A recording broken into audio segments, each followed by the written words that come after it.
This is Stats Over Politics. I am Shaun Holko alongside my guys, Jaevon, Garry, Singh, Kevin Dent. We're back with another episode, the third episode in the last week's time, as Jaevon and Kevin did a live reactions episode last Wednesday after the Woj bomb of Damian Lillard being traded from the Portland Trailblazers. Finally, he is no longer a resident of the Pacific Northwest like Kevin.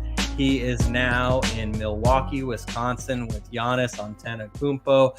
So Miami Heat fans might be upset, but Kevin and Jaevon already covered that completely with DJ Rhino this past Wednesday. So if you guys haven't heard that episode, please make sure to go check it out. We're back with another Monday episode.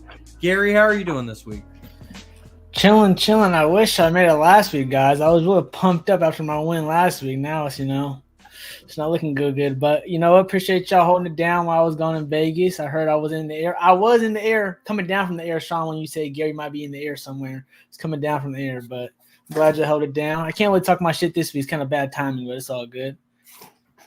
Yeah, the Steelers, they got a win against one AFC team last week on the road, and they didn't do so this week, but we'll get to that a little bit later. Kevin, how are you doing this week?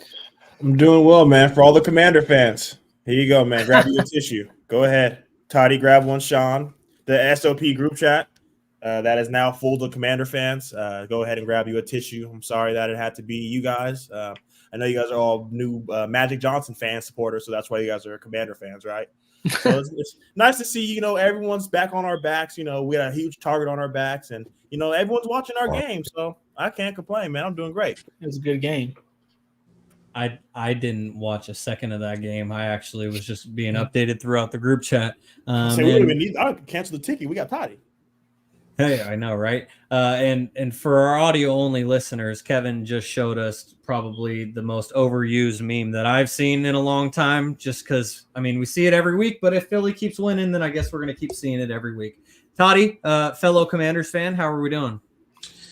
Hey, man, I'm feeling good. Seahawks cashed 2.5, by the way, so wish would have been on the hotline, but hotline didn't do so well last week. But we fight back, we battle back in other ways. So happy to be here.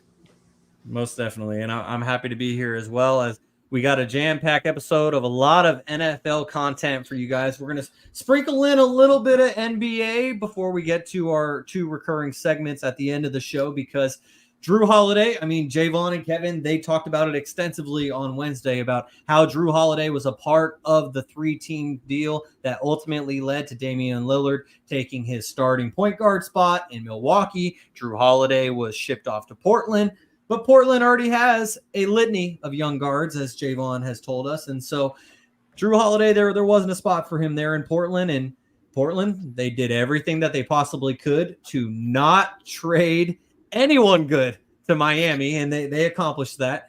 And so Jrue Holiday ultimately got traded to Jaevon's team, being the Boston Celtics. And so we'll get Toddy's reaction on that a little bit later. But now's the time to talk about at least half of our favorite NFL teams, that being the San Francisco 49ers, who took care of business against the Arizona Cardinals this past yesterday. And they took care of business, unlike the Dallas Cowboys, who the 49ers will be seeing this upcoming Sunday. But point is, 49ers beat the Cardinals 35-16. So, Jaevon, how are you feeling about that dub, 4-0? Real regular. Didn't really expect too much. Josh Dobbs coming in, off a win against the Cowboys. Yes, the Cowboys. They kind of looked. They were feisty. They weren't really like a team that was going to lay down. Like I think a lot of people would have thought. I even messaged in the group chat, good teams win, great teams cover. Niners cover a 2-touchdown spread, which is pretty insane. Garry is still salty from his week 1 loss, but that's neither here nor there. No, Chiefs never cover. Yeah, the Chiefs, we'll probably get into a little bit about them later. I'll probably have some things to say about them. As far as the Niners go, Brock Purdy's playing like a top 10 quarterback. The numbers have that to back it up. I don't know what more you want this man to do. He had one incompletion one incompletion the entire game. Obviously, Christian McCaffrey is an MVP candidate with the 4 touchdowns that he had. It's not crazy to say that he could rush for 1,000 yards and receive for 1,000 yards. Like it's not out of the realm of possibility. Like the way that Shanahan is able to use him, this is a trade that a lot of people were very down on, and the second round, he went for too many picks, he's too hurt, and Christian McCaffrey's played in every single game that he has started in and finished pretty much every single game. So the narrative of him being hurt is kind of, I would say, it's been. I'm about to say that, knock on wood, bro. It's only week 4. Okay, so a lot of non-believers. We're trying to help y'all out. In the area. I mean, just it's very regular. I mean, one week Deebo Samuel has 120 yards, 6 catches. The next week he has none, but we still somehow put up 35 points. Brandon Ayuk, Kevin, it's looking real rough for you on that bet because Brandon Ayuk, yes, he had 100. He had 100 yards receiving again. Kevin, the price has gone up. If you want to pay me now, you can give me 90. Just the way that this offense is just how explosive and different that this offense looks versus a Jimmy Garoppolo or a Trey Lance being our quarterback. I am I expect us to score 30 points every game now. Just from watching Brock Purdy play, and whenever he's under center, it's kind of like, okay, the Niners are going to put up 35. They're going to put up this amount of points pretty much every game because Purdy's back there slinging it. Christian McCaffrey, they can't stop the run. And we kind of just it's like we said, like Deebo Samuel didn't even have, I don't even think he had a catch this game, and we still put up 35 points. So I don't know what Cowboy fans or how they're going to scheme this up because they're not going to be able, they obviously are missing Trayvon Diggs, their star corner, who lost his season last week in practice. So I don't know who or how they're going to figure out a way to scheme or cover whoever it is. We saw the last time what happened when they played in Levi's last time. So, I even saw Dak in a press conference saying, he was asked about, well, what was it like when you left Levi's the last time? And then he was like, well, it's obvious, thank you for getting me pissed off this week because he's got some motivation, So shout out to Jew, loyal listener. He slid into my DMs, was like, hey, let's make a bet. And I was like, I want you to think about what you're doing. He also did mention that the other the host of the podcast is also in on the wager. And okay. I was like, are you sure this is what you want to do? Are you sure this is how you want to go about it? It hasn't been good the last couple of times the Cowboys, it doesn't matter. We could go to Dallas or play them in Arlington or they come to us. It really doesn't matter. The outcome's usually the same. So as far as for this Cardinal game goes, I wasn't really I didn't know if they were going to end up covering the spread, probably because like a late game cover that usually happens. But the Niners were pretty much wire to wire the entire game. And I don't know what you do. We are the best team in the league. I don't know what you want me to say or what else we have to do to prove that. It's pretty much set in stone. But Kevin probably thinks otherwise because we're 4-0 too. But it's Steelers, Rams, Giants, and Cardinals, and we're celebrating. Jeez. Yeah. Let's hear about who the Eagles have played. Let's hear about who the Eagles have played. Play teams with winning records. Okay. Just saying. Continue though. I don't mean to interrupt. Oh yeah, but it's very clear and evident that the Niners are the best team in the league, hands down. And kind of just looking just back on last year, the coach of the year and how abysmal the Giants look, and Brian Daboll, and I'd say the team is pretty much similar to what they had last year to what they have now, and kind of looking like, oh, Daboll won it over Kyle Shanahan last year, like. How? So, just this Niners team has just been pretty much just dismantling everybody in their path. And so I can't wait for Sunday night. Couldn't come any sooner. Well, let's actually review the facts of what Kevin just said, because he said that the Eagles have beaten teams with winning records. So let's just take a look real quick. Week 1, the New England Patriots, 1-3. Week 2, the Minnesota Vikings, 1-3. Just got Week that 3. Hey, week 3, congratulations, Kevin. You beat one winning team. Even Blue knows that you're woofing as the Buccaneers. No. The Buccaneers are now 3-1, and the Commanders are now 2-2. Yes, the Commanders were 2-1. Congratulations. That's 2 teams. All Commander fans. I'm surprised you guys don't know the record. I love it. He's a troll. Can't take him serious. I mean, I want to give a shout out to my guy Damian Barling from D-Lo and KC, because I think he said it best a couple weeks ago when we had him on episode number 51. And he said it multiple times. He just said, all right, Kevin's out here podding.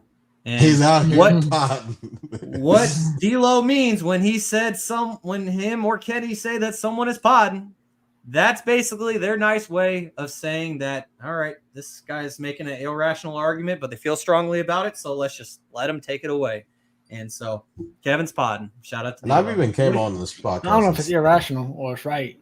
Right? I love the definition.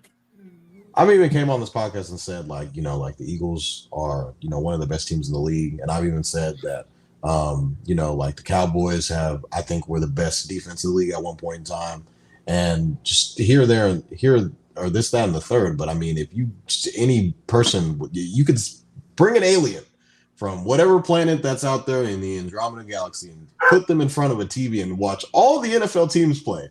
And I guarantee you they'll pick the little red team that's down in Santa Clara and say, you know what, that is the best team in the league. That's probably what they'll say. Is that how they come down? Yeah, that's definitely how they sound. So, I mean, yeah, man, this team is scary, man. And when Brock Purdy's playing like this, it's just like, okay, like this is a guy, if he keeps playing like this and putting up numbers like this is a guy that will make a lot of money when the dust settles. Garry, what was your takeaways from this 49ers and Cardinals game? Because as someone not a fan of an NFC team, you seem to be the most unbiased one for this game.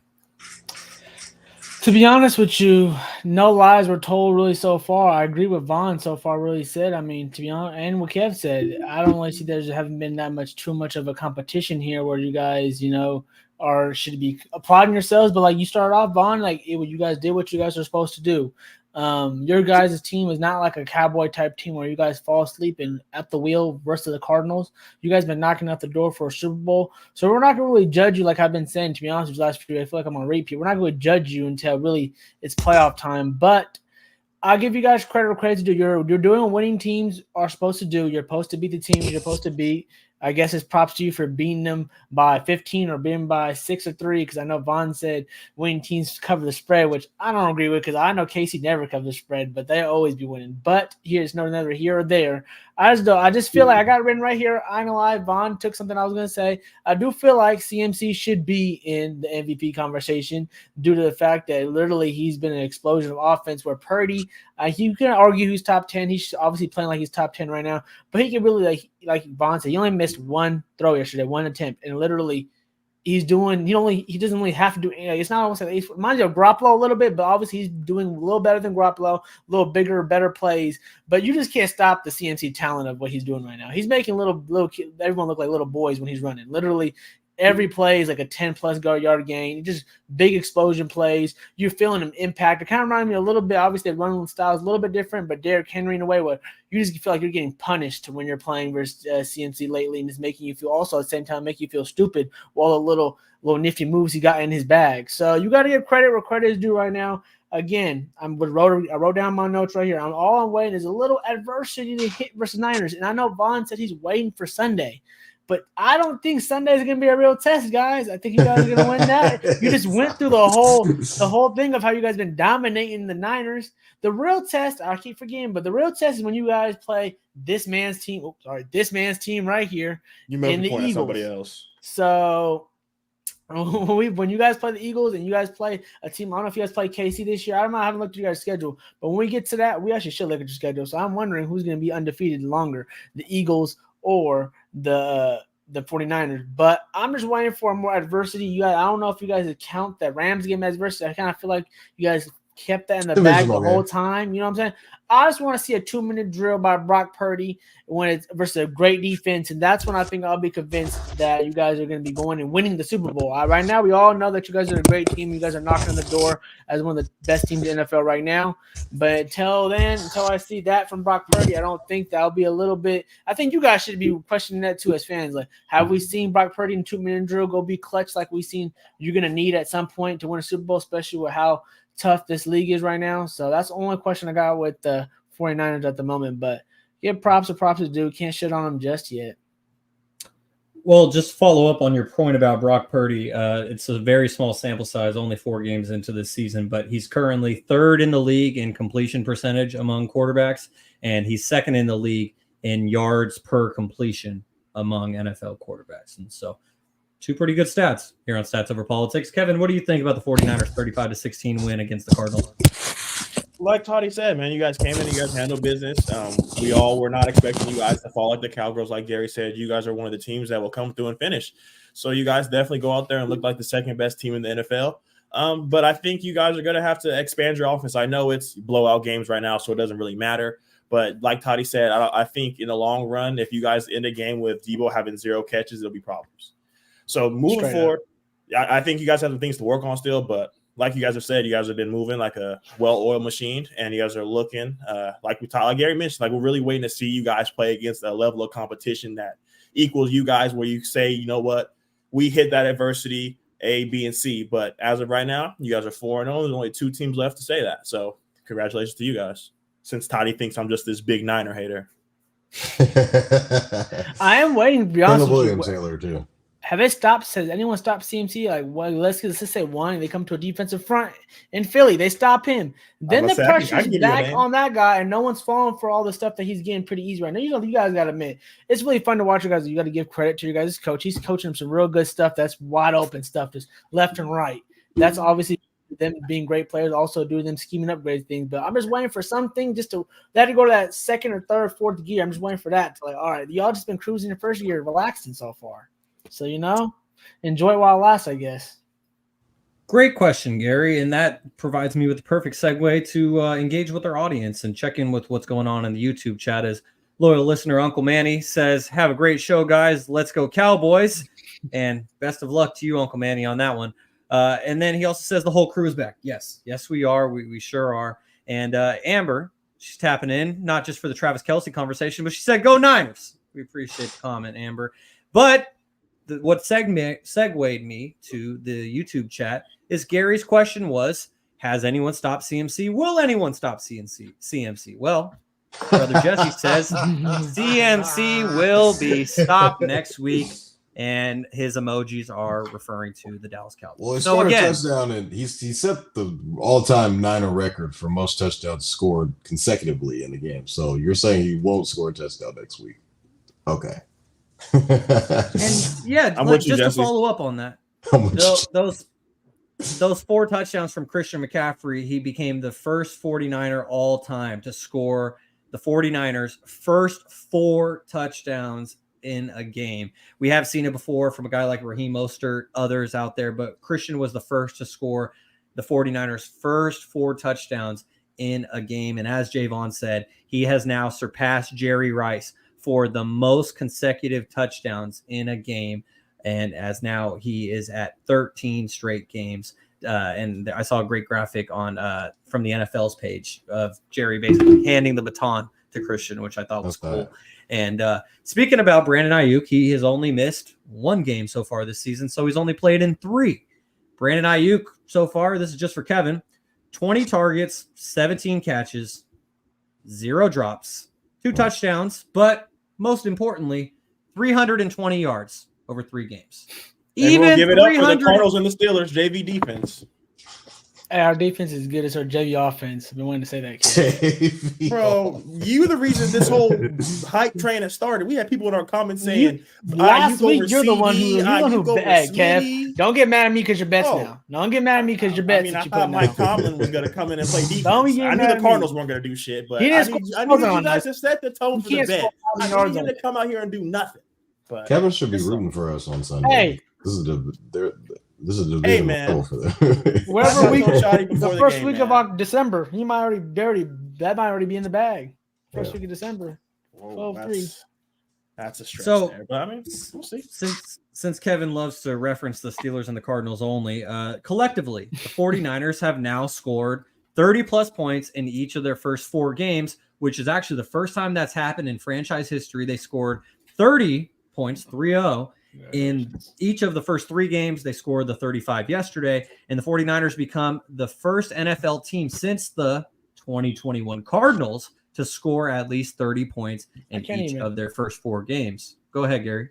I can't even ask you guys this question, like who's going to be the undefeated longest, because you guys are both going to just say Eagles and Niners. And I don't know. Okay, let's be honest with me. When do you guys play the harder teams first? I'll say that they do play harder teams first. We kind of got a couple weeks to coast, but they have the harder schedule up front, and our schedule is harder in the back. So your Dolphins, that's a team I feel like in 2 weeks, Kev, I can see y'all maybe being in a hot like the one. Broncos. No, y'all can look like y'all be in a hot one. Y'all gonna be in a close one. Where's that game? It's gonna be hot because it's gonna be in Miami. That's the only thing hot about it. Nah, it's gonna be in Philly. Okay, it's gonna be in Philly. I feel like the hardest game the Niners got is the week after that, which is the Bengals. So it's gonna be really close. The Bengals suck. They're gonna turn it around. They're gonna turn it around. Like Gary, everyone's doing everything for y'all to win the division, and y'all just can't figure it out. Hey, we're 2-2, Kev. You act like it's honestly, do you have faith that you guys can do it? I'll wait till that segment comes. Okay, so the 49ers starting 4-0, it was actually their 14th consecutive regular season win, which is one shy of the franchise record that was set back in the 1989-1990 season. So 49ers are continuing to make history. Jaevon mentioned Brock Purdy going 20 for 21 in yesterday's game. During yesterday's game, he had 18 consecutive completions, which tied the longest streak by a 49ers quarterback since 1996 when Steve Young did it. Like, that's the kind of guys that Brock Purdy is putting himself in conversation with. And finally, we talked about CMC and his potential MVP case. Well, this is where CMC stacks up all time. So, and again, very small sample size. So I recognize that, but I can only talk about what we've seen so far. Through 4 games this season, Christian McCaffrey has over 600 scrimmage yards and 7 touchdowns. There's been 3 other players in NFL history who have done that. This isn't Shaun's pop quiz. Actually, 2 other players. One guy did it twice. So you look at the other 2 guys who have done it. Emmitt Smith back in 1995. Jim Brown did it in 1958 and 1963. Rest in peace, Jim Brown. But Christian McCaffrey, through 4 games, is at the same pace as 2 running backs who have won MVP before. So I'm just saying, if he's not the front runner, then I don't know. Yeah, it is pretty good company. And so I don't know who is the front runner if it's not Christian McCaffrey. Jalen Hurts. Well, no. I feel like there must be another Jalen Hurts in the NFL. But hey, man, at this point, we had the MVP run last year. We just want W's, man. However we can take it. As Kevin's Eagles are on the revenge tour, much like the 49ers were back in 2020. Nevertheless, that's what teams that lose the Super Bowl have. But anyways, I feel like I should take this next comment with a little bit of a grain of salt, as our guy Manny is in the comments. He says, in Purdy, the Niners trust. Notice how he says the Niners trust, because he's a Seahawks fan. And we'll see you later in the season, Manny. Anyways, guys. Manny got to come on before that game for sure. What, the Seahawks game? Or after, when he loses money. But either way. All right. Well, this is typically the order we've been going in, because this is 2 out of 3 of our favorite teams collectively on this podcast. But now these are the last 2 remaining undefeated teams in the NFL, being the San Francisco 49ers and Kevin's Philadelphia Eagles, who beat the Commanders in overtime 34-31 yesterday afternoon. I wanted to try to word that carefully to eliminate any bias or tones I may have in my voice. The Eagles beat the Commanders 34-31 in overtime. Kevin, what'd you think? It was a shaky game.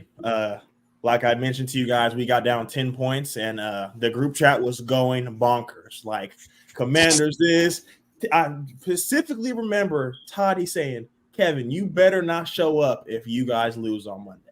Please so don't. We group chat a lot on this podcast, and if anyone in the group chat is a first half hero, it's Jaevon.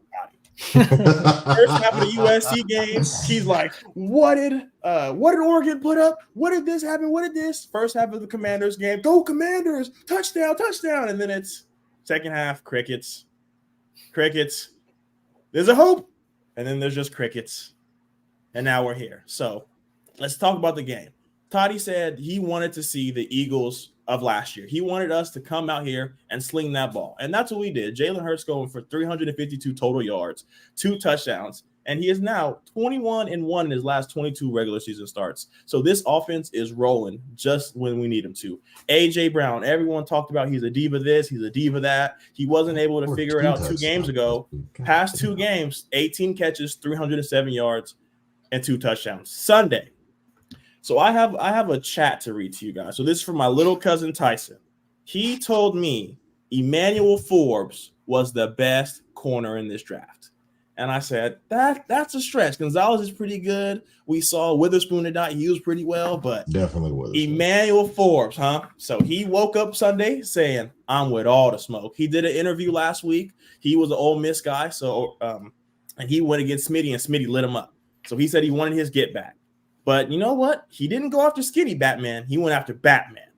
You poke number 11 in the eye, he's going to come for you.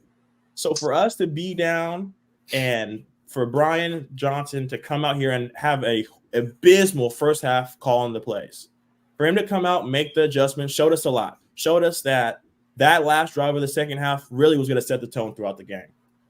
But I've talked enough about the offense. Let's talk about this defense. Defensive Rookie of the Year, Jalen Carter, in 1 game had 6 pressures. He is all over the place. This defense is flying high. You guys have, if you're a day one listener, you've heard this name all since week 2 when the Kobe Dean went out. Nicholas Morrow coming up big when his number is called, having 11 tackles, 3 for loss, 3 sacks, and 3 quarterback hits.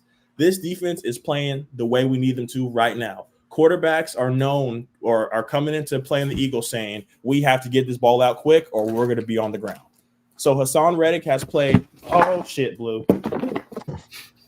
Blue like what you're saying, kid? No, yes, anyway. So sorry about that, fellas. Brief technical difficulties for our audio-only listeners. You were cooking. Come on, kid. Go ahead. Keep going. Yes. So what I was saying was this defense is playing just how we need them to play when we need them to play. Hassan Reddick has played the first 3 games with a broken hand. And for him to come out with his first game without that cast and get a sack shows a lot. We saw Hassan Reddick really just come in here and dominate this game. There was a lot of late push for Defensive Player of the Year. Maybe just for me. But I just had to let it be known that Hassan Reddick is back. Everyone was really saying that he's fallen off. A, B, C, and D, one hit wonder.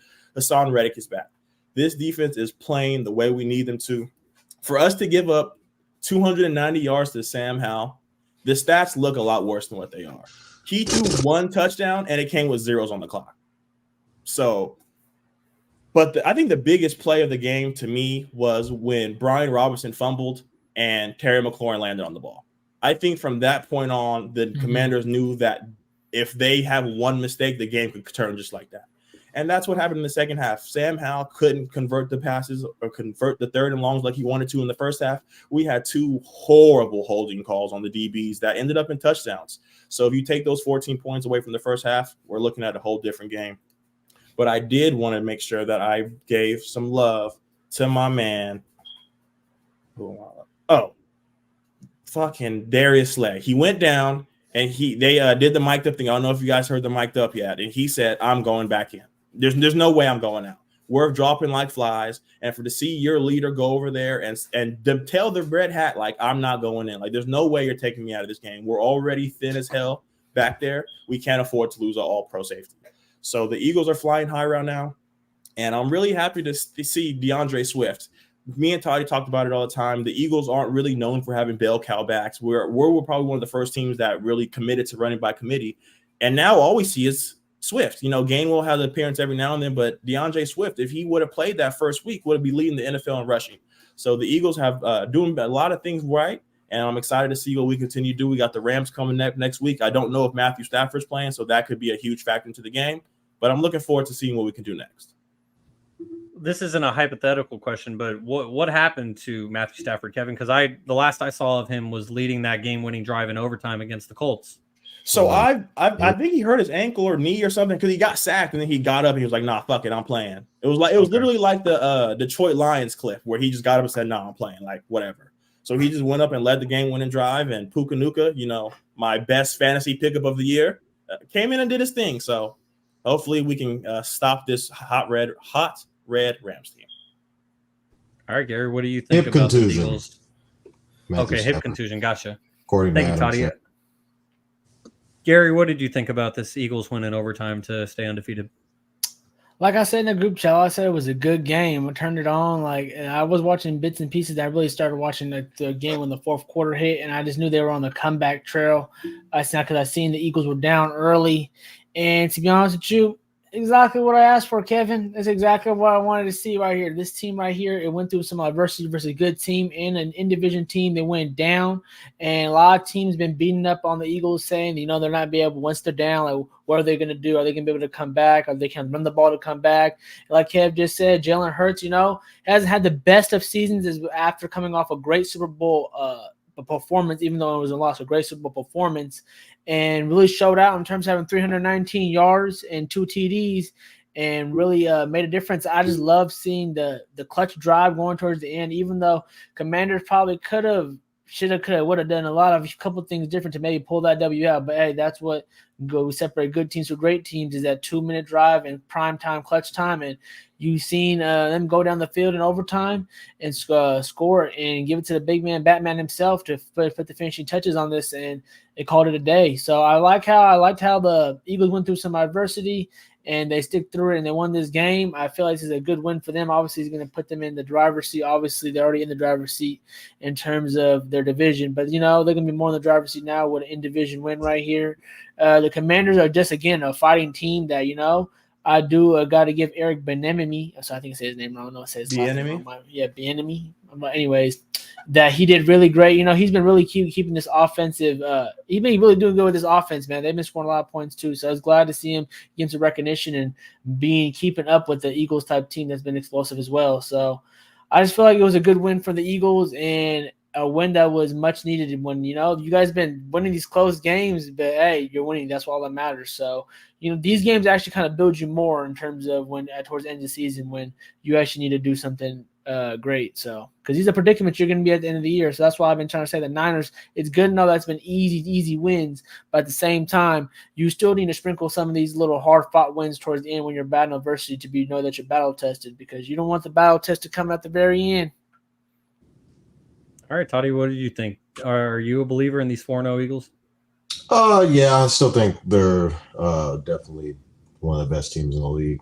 I just think that they've consistently shown in every single game that they've won that they don't put teams away.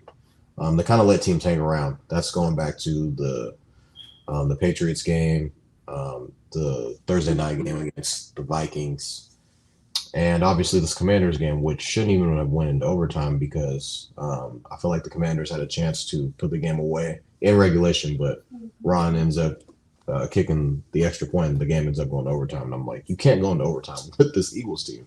If you ever have a chance to end it in regulation, you can't give the Eagles a chance. There's no way that I'm on that sideline saying, okay, like we have to go against Darius Slay, Jalen Hurts, A.J. Brown, Devontae Smith in overtime after we just survived this entire game. So, I mean, there were just so many different, variables in this game. Eagles started out very slow, letting them get to a 10-point lead, as Kevin already mentioned. This was definitely A.J. Brown. I wouldn't say his coming out party, but this was kind of like where he kind of started to get going because, he's you could see his frustrations on the sidelines earlier in the year of him not really being able to get the ball because, Kevin has said that this is a run-first offense, and DeAndre Swift has kind of, had his resurgence of his career being able to run behind this offensive line, which is probably the best offensive line in football. But I think that you're you're realizing that one of your star players is on the outside, and you got to get him the ball. And I feel like when the Eagles get AJ Brown the ball, good things happen, and it definitely showed on this past weekend when he had 175 yards. I think it was 9 catches and 2 touchdowns. This guy to stay is definitely one of the best receivers in the league, and I feel like when they're able to get him the ball, good things happen. Now, Kevin already mentioned that this Eagles defense is very thin on the backside, and I feel like once you start to get like Sam Howell, he's been playing solid throughout these first couple of weeks. He's not any slouch. I don't think anybody really predicted that the Commanders would take them into overtime. Now there were some people that were saying, Bob, one of those people, saying that they're a pretty team because they're a very solid team because they beat them last year. I think they handled them their first loss last year, so a lot of people were kind of like, "Hey, watch out for the Commanders. They'll definitely be a sneaky team." But I don't think most people thought that this game would be close, particularly, and the game was in Philadelphia as well too. So I just feel like once the Eagles play a team like a competent quarterback against that weaker secondary, I don't think they'll be able to let that slide, if that makes sense. When you're playing, you could get away when you're playing against Sam Howell, when you're playing against a Mac Jones, or when you're playing even against a Kirk Cousins. But when you start, like Kevin already said, when they start to play, get deeper into that schedule, and they start playing, those big time quarterbacks, we'll have to see how healthy that they'll be in the secondary and how much it'll pay off for sure. But this was definitely a scare for most Eagles fans because I don't know if a lot of them believed, because when the game started to get closer, even into the third quarter when they were down 10 points and kind of had to start to rally back a little bit, I think they were a little bit nervous, like, damn, we're probably going to lose them again. So congrats to the Eagles. I mean, Jalen Hurts showed you why he's definitely the best quarterback in the NFC right now. Throwing for over 300 yards and 2 touchdowns and being able to run when he can. But that's definitely what's gonna be able to bail you out, is if Jalen Hurts and the offense is gonna be able to go out there and make plays, and that's usually that's why they get paid the big bucks though. So we'll see how long this defense can last with all of these injuries. Jalen Hurts is the comeback king, and the stats back that up. As in his last 5 starts, when he was facing a double-digit deficit, and this obviously dates back to 2021, he trailed by 10 points in 4 of them, and he trailed by 14 in 1 of those games. Point is, he won all 5 of those starts because he led his team to a comeback. Kevin, 5 of those games were against the Washington football team. 5? So, Yeah. or excuse me, I'm sorry. Yeah, 3 of 5. I'm sorry if I said all 5. Oh my God. 3 of Washington 5. was basically knew this was their destiny today. I did not know that stat. 3 of 5 of those games since 2021, Washington has led against the Eagles by double digits, and Jalen Hurts has led them to a comeback win. The other 2 games were last season at home against the Jacksonville Jaguars, in which they trailed by 14, and then on the road in Indianapolis against the Colts when they trailed by 10. So point is that Jalen Hurts has led them to comeback wins, and for a young quarterback, that's impressive. And the Eagles, they are also the first NFL team in the last 25 years that lost the Super Bowl the previous year and opened the next season 4-0. The last team to do it was the 1998 Green Bay Packers. That's a pretty impressive stat in itself. But Kevin, I mean, you know me well enough at this point. I'm going to build you up just so I can knock you back down, because to me, there are 2 remaining undefeated teams in the NFL. It's the Eagles and the 49ers. Obviously, that's not the point. But the point is, to me, one of these teams are legit while the other team is sneaking by. And I'm not saying that the Eagles aren't a top 5 team in the NFL, because they are. It's a point. But for them to sneak by with all these wins and then be all confident, like, hey, we didn't lose though. To me, I saw a meme that honestly just summed it up best. And it's a meme that you see a lot of people edit and use to their own. But I saw this yesterday on social media, and I just thought I'd bring it to the podcast.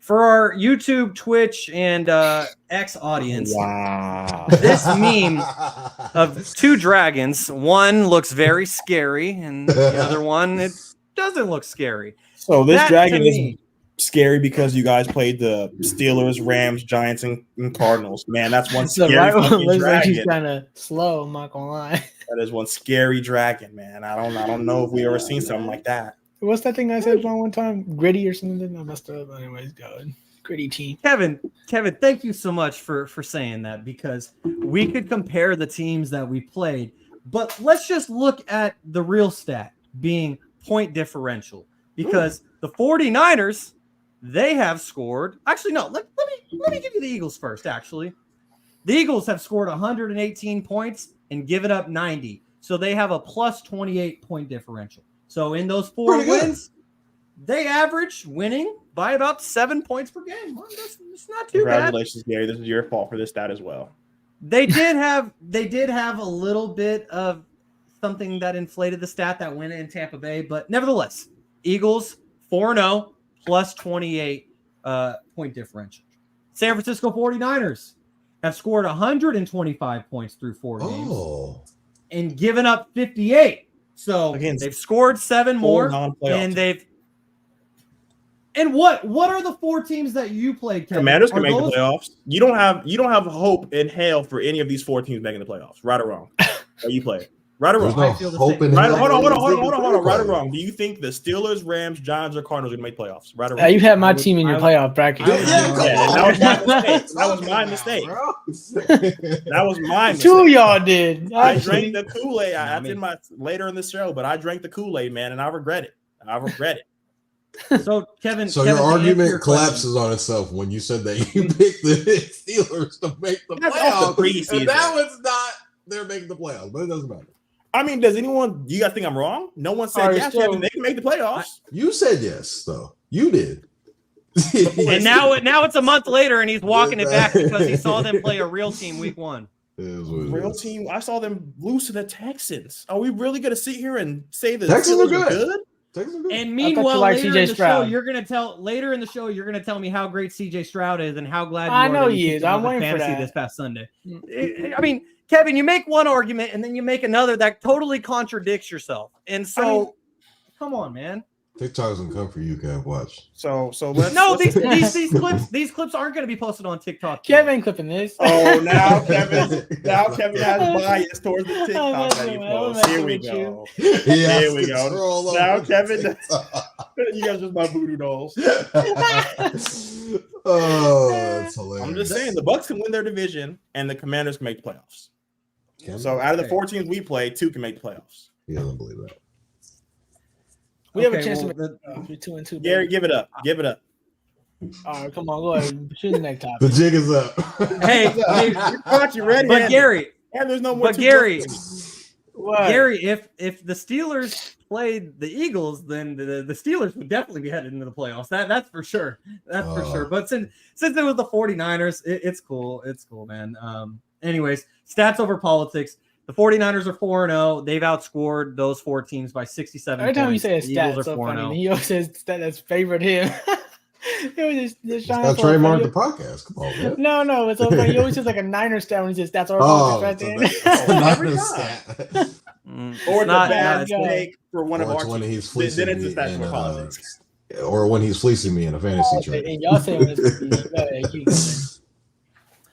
Anyways, that's the point, is that to me the 49ers 4-0 record is impressive and the Eagles are getting by. The Eagles are 4-0. I mentioned how they're the first team to lose a Super Bowl and start the next season 4-0 in 25 years. That's impressive. That's our politics. To me, it just doesn't seem like the Eagles are on a good pace right now. 4-0 though, Shaun. Don't forget that. But see, the thing is, Jaevon, and the crux of my argument is that as a 49ers fan, I'm impressed by what I've seen. But if I was an Eagles fan, I would be concerned. And you could think of things optimistically and say, they played so badly, yet they haven't lost a game. But to me, if I was an Eagles fan, I would be concerned. But I know Kevin's going to tear They haven't been down every game, though. I got to cook. Take this bone. I got to cook. They haven't been down every game. Go ahead. So what are you concerned about, Shaun? If you were an Eagles fan, what would make you see to be concerned? Play calling. The fact. No, hold on, secondary. Sean. Todd, let me get him real quick. Speak up, Sean. Let me hear it. I mean, Toddy already says it every single week. It's the fact that you guys lost your two coordinators, and now both the offense and defense don't look as smooth as they did last season. You guys are getting wins, but they aren't executing. And to me, that would be worrisome. So that's one reason then. You said there was a lot. I'm just saying. I said I would be concerned. Sean, they're 4-0. They're the best team in the league. Come on, man. You guys are concerned, but like I told Toddy last week, if they're only rushing 3, why are we going to pass the ball? We're taking what they're giving us, and if they're going to send 3, we're going to hand it off to Swift. If they blitz like they did, it's going over the top. If anything, it shows growth. We could just go out there and sling it, like we did when we could have kicked the field goal, but we said, fuck it. Let's go out here and send them home. Eagles did have a key offensive lineman injury. I think the right guard got injured. Kevin, you got any news on that? Don't come on here after you all this shit up. He commented on my post talking about who's this. Cam Jurgens went down, and that was a huge thing for us because we saw Derek Payne. I think that's the last name. Or is Derek Payne for the Commanders? Is his first name Derek? Yeah. Or Daron Payne. Daron Payne, that's it. Yeah. Daron Payne was in the backfield all night. That was his matchup. So I am very, very worried about Aaron Donald because that will be our backup matchup. So it's going to be interesting to see. Not a good look. Not a great one at all. But hey, man, we got a couple days to prepare. Yeah. Well, best of luck with that. Now moving on to Gary's favorite team being the Texans losing. Excuse me. Well, I mean, it's because it's your squad, so we're doing it just for you. If you okay, well, too late. It's already planned for today. As the Texans, they beat Gary's 30-6 in Houston, and so this is the same place. This is where you come to vent, Gary. Gary was feeling so great. I was feeling so good last week, guys. I was in the building. My first Steelers game. We fucking took that BITCH over. It felt like I was at home.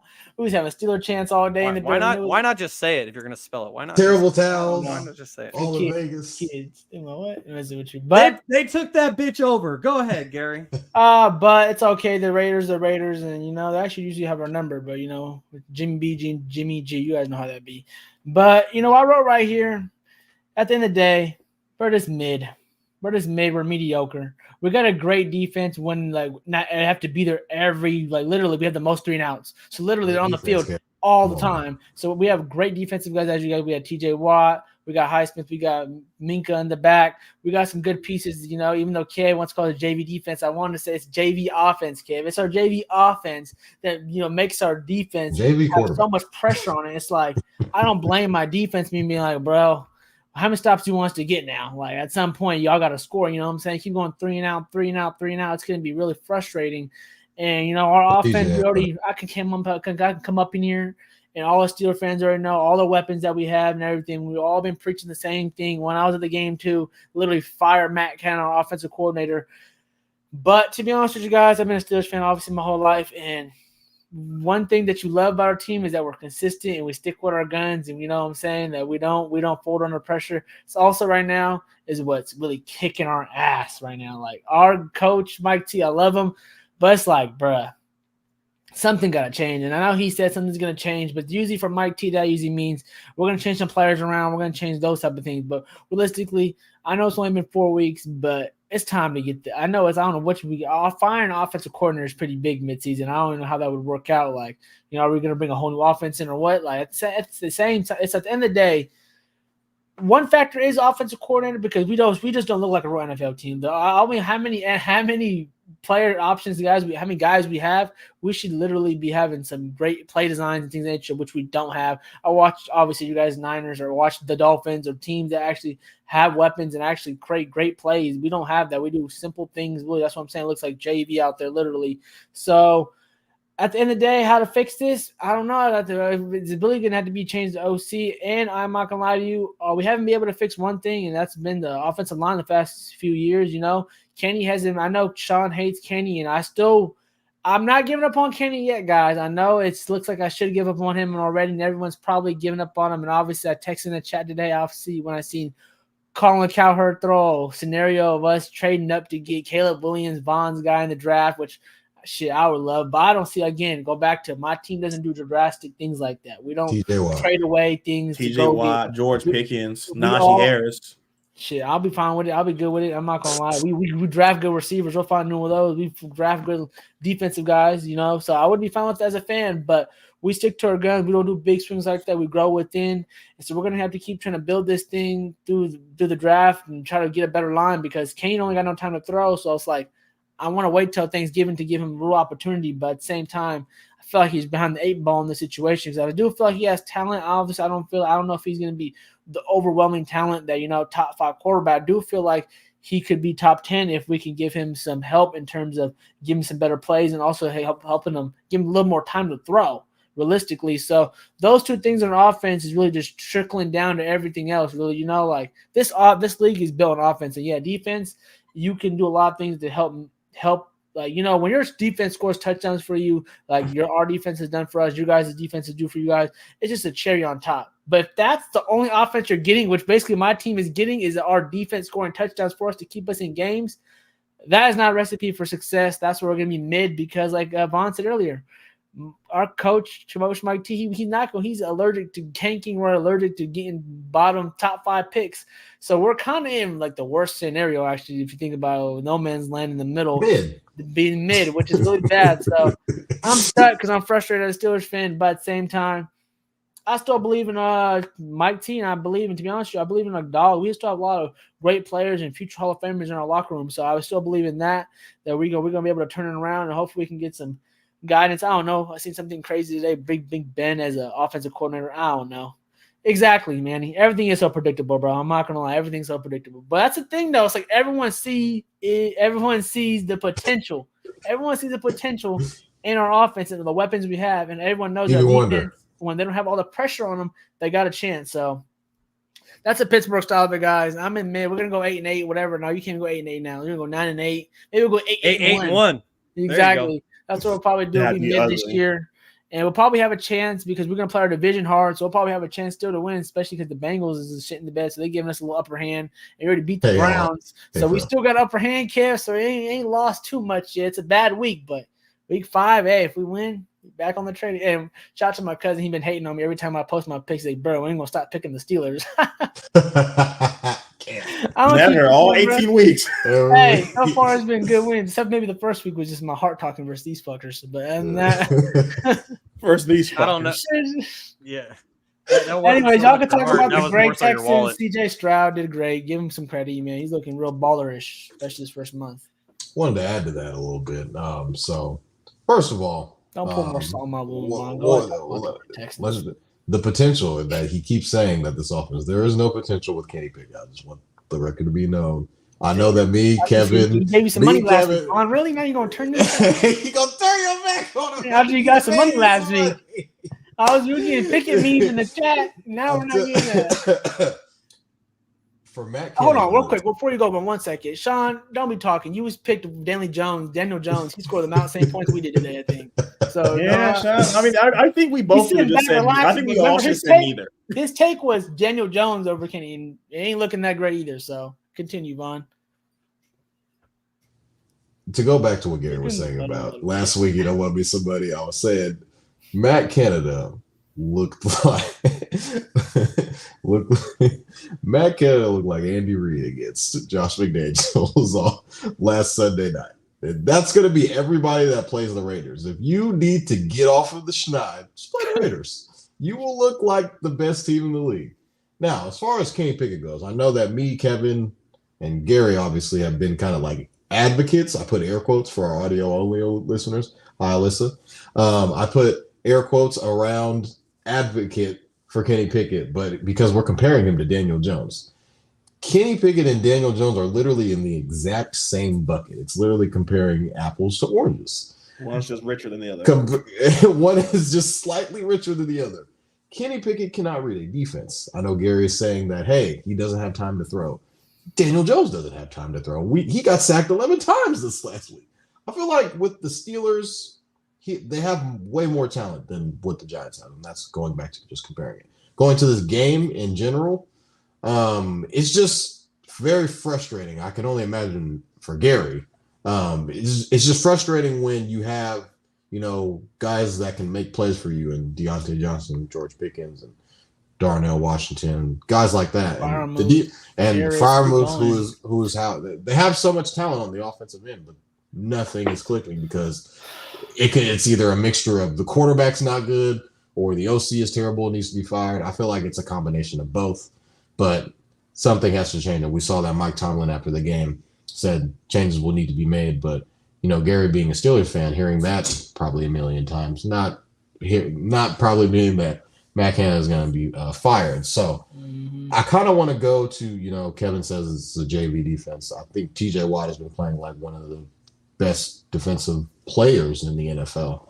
And they've been able to generate stops, but I feel like once you are generating stops so much and the offense goes 3-and-out, it doesn't mean shit because the defense to go back out there like, oh, damn, we got to go back out there. It's very demoralizing and tiring at the same time, too. Speaking the gospel right now, Von. You speak exactly how we feeling over here, man. I also want to go to the other side, which is the Texans side. Wise guys, a lot of gamblers were very high on the Texans early in the year because their over-under was, I think, like 5.5. Or I think it was 5.5 or something like that. And the way that CJ Stroud has kind of been playing has been historical. He has 1,200 yards throughout the first 4 games of the regular season, and he has no picks. And I can remember a lot of people coming on all the national shows saying, oh, he threw a pick on his first preseason throw ever. And I was like, okay, let's pump the brakes a little bit. This kid can actually play. And CJ Stroud won me money in the past, Garry. I remember when I thought you were going to hate on him. I thought you were like Ohio State guy. No. And even him being an Ohio State guy, I've always been high on CJ Stroud. And I've said that CJ Stroud was a boy from the start. One of the ones, as Kevin likes to say. I think he's going to be the guy that's like, all right, the stigma behind Ohio State quarterbacks, they all kind of just disappear into the ether. I think he's going to be the guy that's going to be like, hey, well, what about CJ Stroud? And I even saw RG3 tweet about this, that he has top 10 numbers, the way that CJ Stroud has been playing. And I think that he is definitely in the running for offensive rookie of the year as of right now, if it were up to me. And a lot of people, didn't he? I believe so, if I'm not mistaken. Yeah. And another guy who I think is definitely contributing to the success of the Texans is DeMeco Ryans. Yeah. He's obviously a Niner guy. Used to play for the Texans. I feel like he is definitely changing the culture around of just what the Texans were and just kind of how they were just abysmal, and it was just a dead inside type franchise. And, all of the stuff kind of, the fallout with Deshaun Watson and, the old coach that was there, and just everything that kind of transpired on how they were kind of winning games to where they kind of just went to no man's land and just losing.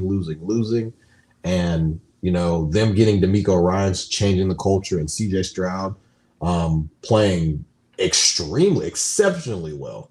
Can't help this Texans team enough. Now, they beat the Jags, I think, by like 20 the previous week before. And Jags won the division last year, so I am not so sure that the Jags are just, the Jags, they're going to win the division. It's a lock. Book it. I think that, Tennessee probably might have something to say about that after they bounce back this past week. And the Texans are definitely going to be in the running for trying to win this division. Now, this division is, compared to most divisions, not really that great. But if we're kind of looking about, locking up the Jags as AFC South champions, I think they better take a better look because CJ Stroud has been playing like the best quarterback in this division. Kevin, do you have CJ Stroud stats, or should I share them? I got him. He's got Only casuals call him CJ. Only casuals call him CJ. This is my man Coleridge Bernard.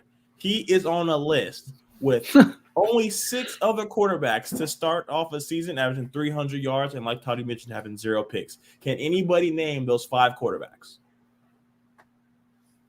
Mahomes is one of them, right? Mahomes is one in 2018 and 2019. Okay, so Mahomes, Joe Burrow? Nope. No. Okay. Herbert? Nope. Carson Wentz? Nope. Wait, is this recently? One was recent. A lot of the other ones were. He's gonna say like Jim Plum. Was it Cam Newton? let me give you guys another hint. 2015 and up. Okay. Hey, So man. it's not an old. Yes, Peyton Manning did it in 2016. Yeah. Tom Brady. So Tom Brady did do it in 2015. So you're saying a lot. He's in pretty good company. Yeah, so is to what give you're you saying. the other two names, Deshaun Aaron Watson. Rodgers in 2020 and Drew Brees in 2018. So he is in elite category. And he is only getting better. On Sunday, go to 16 for 30 for 306 yards and 2 touchdowns. I am kicking myself in the foot for dropping Nico Collins for fucking Jerry Jeudy. I have been so Nico upset. Collins has been really good. Nico Collins has been balling, but I just thought, this is just the first couple of weeks of the Texans. I didn't really think they were going to be this. Like his go-to receiver.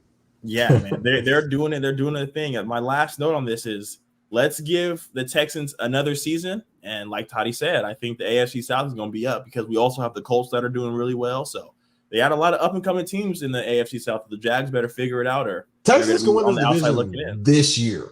I think it's too early. I think they still need a lot of pieces. I mean, they beat the team that They won have a good last year start. by a lot. They like multiple scores last week. I mean, what more do you want them to prove?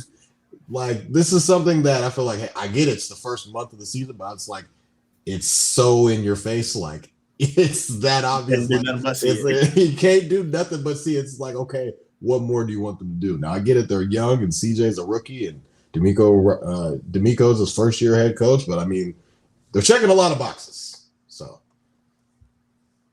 They certainly are. And Kevin mentioned a bunch of great stats, and I even got 2 more about CJ Stroud and the start of his career. I was cheating a little bit when I was guessing because I got a CJ Stroud stat that has a list of other great guys under him. As CJ has now shattered the NFL record for most passes to start a career with zero interceptions. As when he reached 151 pass attempts yesterday, he greatly surpassed the next person on the list was Warren Moon with 103. Then you have Carson Wentz, Case Keenum, and Tom Brady, who are all right around 100. CJ Stroud was at 151 midway through yesterday's game.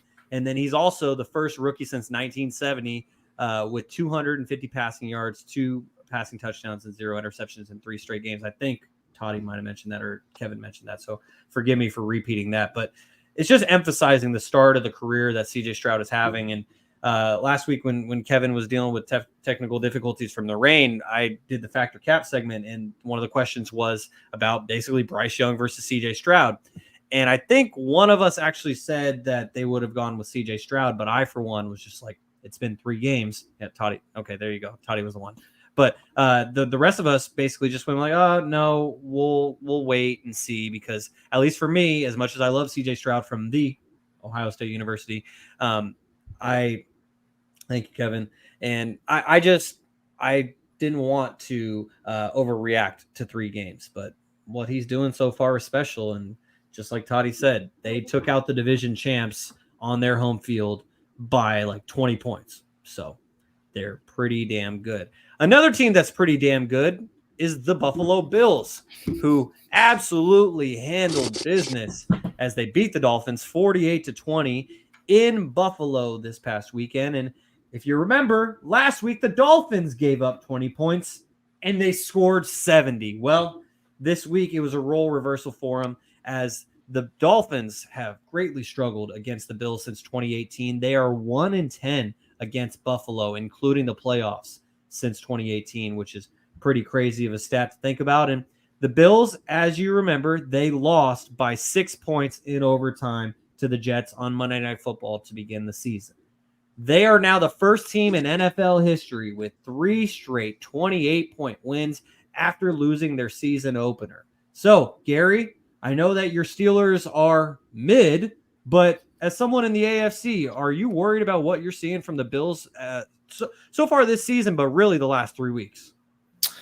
So I picked up, I was calculating right now, guys. I don't know if y'all know, but I went 12-4 this week. I just came with my stats in terms of my record this week. 12-4. Last week I was I think 13-3. And this week, overall record 44-20, y'all. I don't know if y'all catching me on this race. I ain't gonna lie, just saying. But, before we move on, though, I have to give Shaun his credit. We all did say Toddy was in third when Toddy was actually in last. So I have to give Shaun his credit. Thank you. Come I on. appreciate it. Y'all fight for the bottom over there. I'm climbing Hey, out Gary, of the I told you I'm basement. coming, bro. I'm coming. What was you this week? LeBron's I don't know if you was just me. Let me get back. Gary, I think Gary, while you give us your spiel about the Bills and Yeah, Dolphins, go we can all calculate that, count up kid. our records because I think you're the only one who counted up your record so far. Go ahead. I did. Gary. I had to, man. All right. All right. So the Bills, I have mentioned the reason why I mentioned this is because I did pick Miami in my picks to win this game. I thought that they're finally going to turn the tide, like we were talking about. We're going to talk about later with the Lions, where they're going to show that they're the mans and they're the new head honchos of this division. Because I think there's a stat they haven't won in Buffalo, and I don't think they ever won in Buffalo. I think since Josh Allen's been a quarterback, they haven't won in Buffalo in quite a while. So I thought he was going to come out.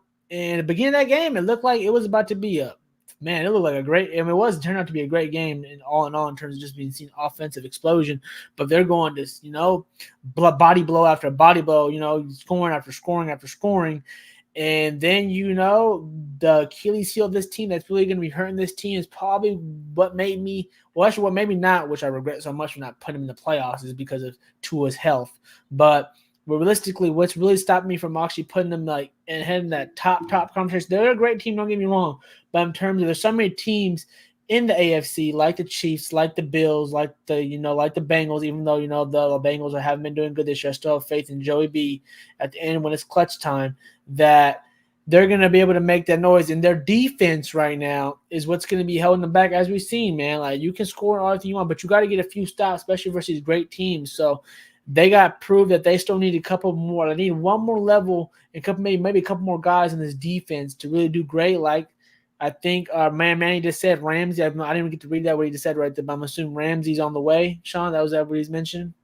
Yeah, so I apologize for taking that down so soon. So our guy Manny in the YouTube comments said the game will be different once Ramsey comes back because Diggs was going off on the backup Koihu. Exactly, Manny. His name, number 4. And that's what that might be calling for right there. If Ramsey can come back, we know he's one of those one of the great cornerbacks in his league, and was killing it for the Rams, and got injured and now got traded to the Miami Dolphins. And hopefully when he comes back, he can spark this defense to really maybe solidify that back end, so maybe big plays don't happen against them. But still, they still got the ball ran on them a lot in this game, so they still got bullied at the end of the day when they needed to come out and make it competitive and show that that they're going to be fine for the division, even though it's just one loss. And obviously, I'm not saying the Dolphins are done or they're not going to be a prolific offense like they've already shown. But when they're going to be doing what they're supposed to do versus the bad teams. But versus the good teams, are they going to be able to get good stops versus top level quarterbacks? And I think that's meant to be seen here. I don't see it happening just yet. And I think that's going to be them from stopping them from finishing their ultimate destination, which is reaching the Super Bowl. So it was a close one. But they're still a little bit ways away. So as a guess, I think I picked it in my preseason picks. When they come back and play, then in Miami, I think they're going to get their get back. I believe the Dolphins are. And you know what? Give credit. We all were hopping on, killing Mr. Josh Allen week 1. He came back since then. Has been one. If you want to talk about MVP, Shaun, he should be in that discussion too. He's been playing great. If you just take that game 1 away, he's been playing great ever since. This team has been really, maybe that was a good slap in the face they needed in the beginning of the year to show that they need to wake up. And if they want to really be serious this year, they need to stop fucking around with a team that they should be really beating, to be honest with you. So, because everyone's been claiming this team for the last couple of years. I know Shaun was actually one of my first believers. And I remember he was the first believers in these Bills team when I still was like, they're the Bills. This is the Bills. This Josh Allen kid was messing up his first year. He turned it all around. But Shaun, you're saying that circle, he still has that problems in terms of throwing picks and big clutch time moments because he's just a gunslinger. So that's the moment I thought it was going to happen yesterday. I thought that week 1 was going to haunt him again. I don't know what it is. Maybe I really do think it's the Patrick Mahomes effect, guys. I do feel like the magic that Patrick Mahomes shows, these other quarterbacks, they're great as well. And that sometimes I just feel like they just want to show it too, like do the crazy stuff. And, Josh Allen trying to, one up. Okay, I'm not saying he's thinking about it when he's doing that, but, just naturally, you want to create magical plays to help your team win.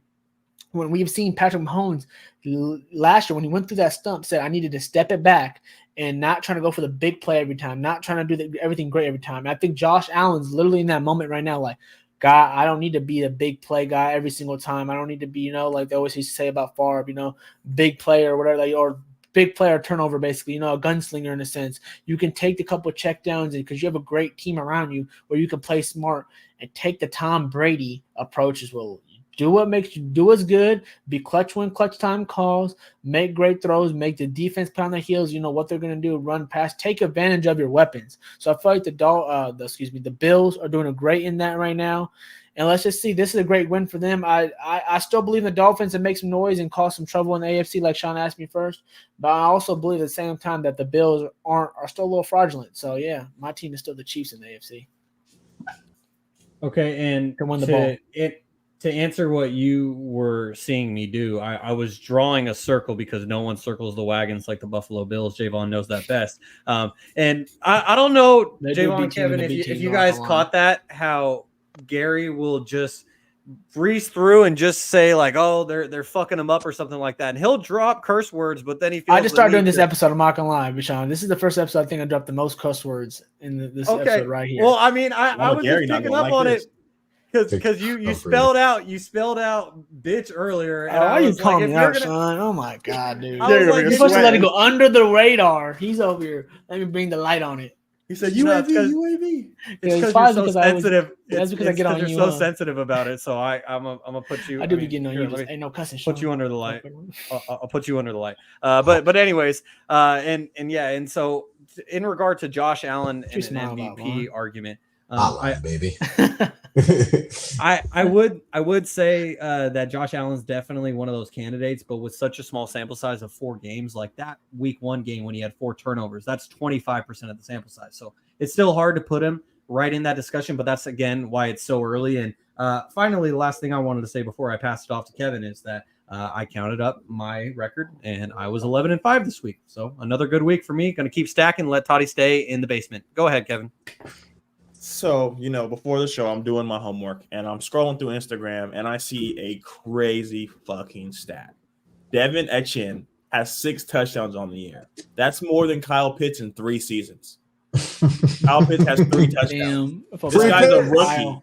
Free Pitts. But going on this game, we talked about MVP candidates with Christian McCaffrey. Like Garry mentioned, I think Tua has to be on the top of that list. The way he's come out and played, especially last week for them to put up 70 without Jalen Waddle shows a lot. But now that you have Jalen Waddle back in the mix, things just don't run the same. But I think the biggest takeaway from this game is Mostert became running back too. I think they're going to let Achane run it. A-chain? A-chain. So A-chain. He doesn't like that name. He didn't like one of them, but I don't know which one he changed. Yeah, I know. Sorry, I'll try to look it up. I'll try to look it up. Go ahead. What's his first name? Devin. So Devin Chain, following his last week performance, like we mentioned, with 18 carries for 203 yards, 11.3 yards per carry, and 2 touchdowns. To follow that historic performance up with 8 rushes for 101 yards, 12.6 yards per carry, and 2 touchdowns. If the Miami Dolphins can get this running game consistently going, it's Devon Achane. Devon Achane. Okay, so it's not even Devin. No, Devon. Devon A. Chan, not Chain. Chan. Devon A. Chan. But yeah, so his dynamic performance to take this running game to another level. And they also still have Mostert. So when Mostert gets back, and Jeff Wilson, I believe last game was a healthy scratch coming back from his injury. So to have that dynamic backfield, I believe the Dolphins are going to really be able to take off. All right, Toddy, what do you think about the Dolphins? I think Stephon Diggs is really good at football. He's very hard to tackle in space.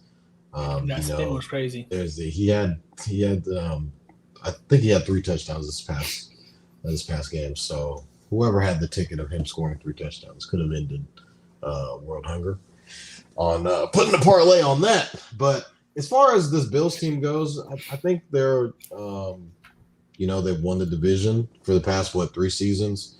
You kind of look around their division. Aaron Rodgers is obviously hurt. A couple of us had the Jets winning the division, so you can kind of scratch them off the list. Bill Belichick is very.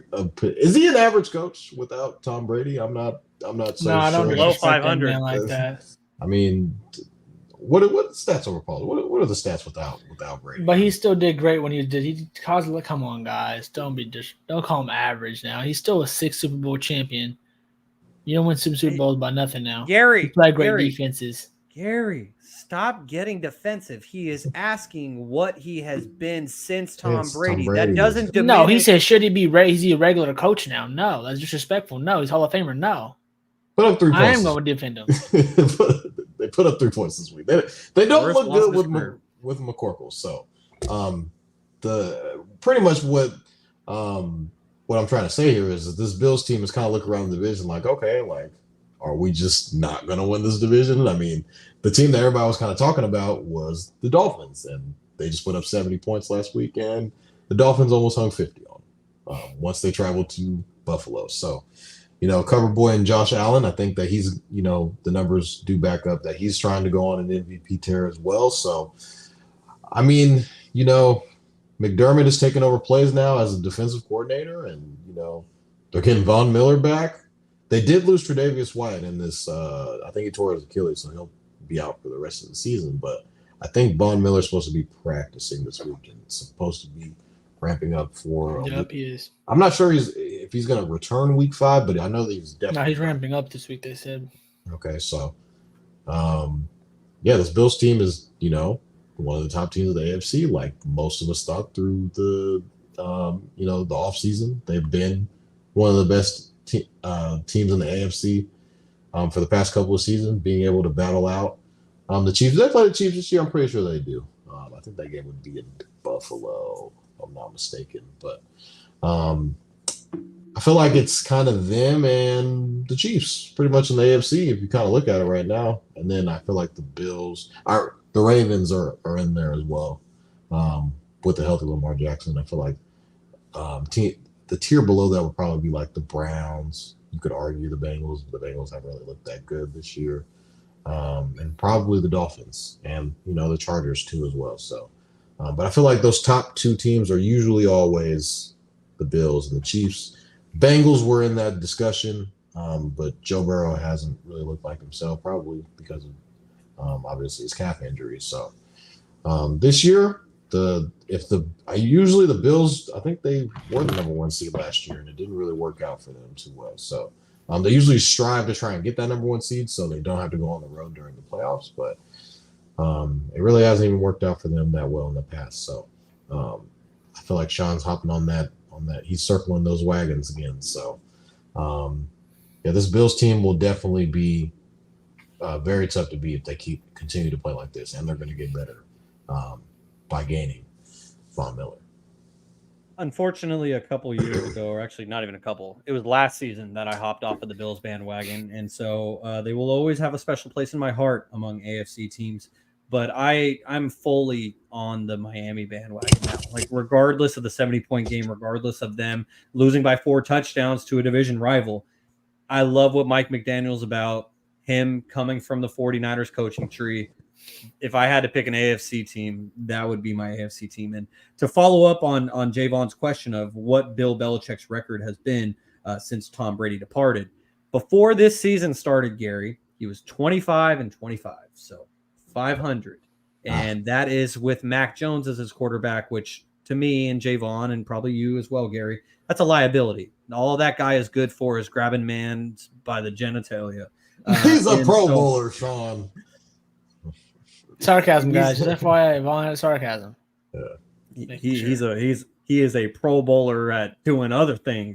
But so now Bill's overall record post Tom Brady has dropped below 500 just with the Patriots starting this season 1-3. But regardless, we'll show him his respect, Gary. He's a Hall of Famer and arguably the greatest coach of all time.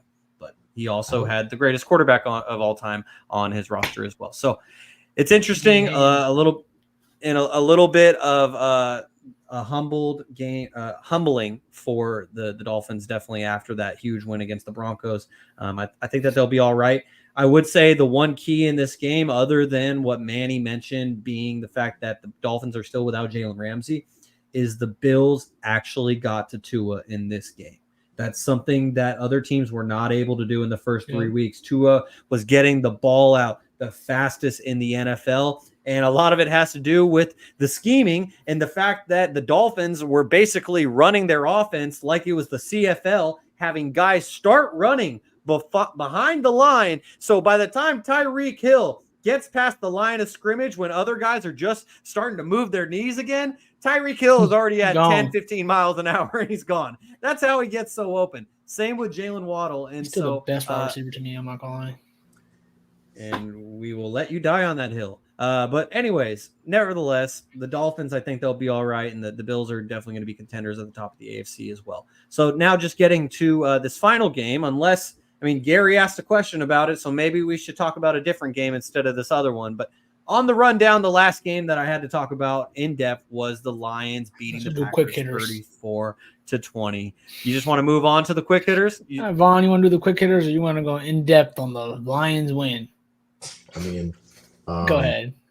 The Lions, they just look like they're the best team in the AFC or NFC North. I did come on. I did come on here and scream to the clouds saying that Jordan Love was the best quarterback in this division. Packers are going to win this division. They got manhandled on Thursday Night Football. So you're giving up already, Vaughn? Is that what we came up here to do? I wouldn't say I'm giving up, but it's not looking good right now. That's what I wanted to hear, Garry. Yeah, that's why you wanted to, Shaun. It's not been looking too good. Goff's been playing well. Kirk has the numbers, but Kirk is 1-3, so that's not going to help his argument as well. And Justin Fields is the running back, so that's neither here nor there. But this Lions team is definitely going to be a team. We always kind of wonder, like, who is that other team? It's always the Eagles, the Niners, and the Cowboys. Those are the teams that are in the NFC that no one can really touch. But who is going to be that other team that kind of emerges? And I have said that it would be the Saints that kind of emerges. I picked the Saints to go to the NFC Championship. Not looking too good. The Lions look like that fourth team that's kind of like, all right, we have kind of arrived. Last year was kind of their coming out party when they beat Aaron Rodgers Final game. In the final game, his final game as a Packer, and ending their playoff hopes. And, everybody was so excited about the Lions kind of carrying over that momentum into this season, and it's for showing. So, Lions better than the Packers right now. Real quick, I do got to give a take. I only know one Lions fan, guys. I don't know if you guys know any Lions. I only know one Lions fan. I don't know if I'm going to show him this later, maybe. Marcellus's mom from Detroit. She is okay. Lions fan. I actually know two. I don't know the second one. I just know Jalen Rose is a Lions fan. That's all I know, is like a famous person. And the second one is my little cousin Gervier. And I don't know why he's literally like, I don't know when. They were never good his whole life. He just said he liked Megatron. So he's been sticking with them ever since. That was a bad idea. But you know what, Gervier? This is a great turnaround for you, man, because you guys finally did what actually I thought the Miami Dolphins were going to do to the Buffalo. But they came in to a place they haven't won in years and years and years in Green Bay and Lambeau and say they went to Lambeau. And they said that they were the big dogs. They beat the Packers to end the season last year in Lambeau. So before that, many, many, many years. Twice in a row. I don't know. I don't know why they were saying that on the birthday. Maybe that I misheard that. Anyways. That's how Aaron Rodgers' career with the Packers ended, right, Toddy? Well, anyways, was them losing on Sunday Night Football Week 18 and getting knocked out of playoff contention. And the Lions didn't even make the playoffs, but they kept the Packers out. Anyways, that's twice in a row now, Garry, when they couldn't do it for decades. Yeah, exactly. Basically, they couldn't do it in a long time. So them actually coming out now and actually slapping them in the face like the way they did and really controlling it back-to-back really has proven that now they're going to be taking over this division. Now they should be the head honchos in this division, which is crazy to say that Jared Goff is the head honcho in a division again. But, hey, you got to give credit where credit's due. They hit you in all different ways on offense and defense. So they've been just getting it done in a grinded-out way. So shout out to the Lions. For sure, and I picked the Lions to win the division. I think Kevin picked the Lions to win the division. I did too. Packers were on the hotline. and quick shout out to our friend Khalil who joined us last week, and he said they're going to figure it out. I don't know what that means. But we'll see. Maybe they can play better in the first half. Maybe they have to. Maybe they just have to figure out how to become a wild. Play the Raiders on Monday night. So I wouldn't give. There's not too bad things going with the Packers. The Packers did have a great comeback win, I think, last week. So they're not. It's not too many negatives to look at right now. They'll look up. The Packers lost to the. Didn't the Packers lose to the Falcons though? The Falcons. Led by Desmond Ritter. I think the Falcons have been fighting. Gary's like, let's. I think I seen. I forgot week 1. Didn't they win? They had a hard. I remember the Falcons played a really like tough game at the beginning of the year. Like they actually fought really hard. But then again, it's week 1, so keep it pushing. Week 1, I went 6-10 because week 1 is the hardest week to predict of the entire NFL season. And now all of our picks going forward kind of indicate that. And Garry is leading the pack because he no longer has any DNPs. Let's keep things moving here on episode number 54 of Stats Over Politics. Shaun Holko alongside Garry Singh and Jaevon Toddy. Kevin Den had to go to bed, so he departed after our Dolphins segment. And so for our audio-only listeners, that's why you haven't been hearing from Kevin. He'll be back again next week. So, to our Week 4 NFL recap, the Jaguars, Jaevon, they beat the Falcons 23-7. This was a get-back game for me after getting slaughtered on college football slate. So I straight bet the Jags, and the Jags didn't fail me. I didn't watch the Toy Story stream. I don't know if anybody else saw that. I saw little clips of it, but Clips. It didn't really look too For the great. kids, man. For the kids. Yeah, it's for the kids. But Desmond Ridder didn't look good at all.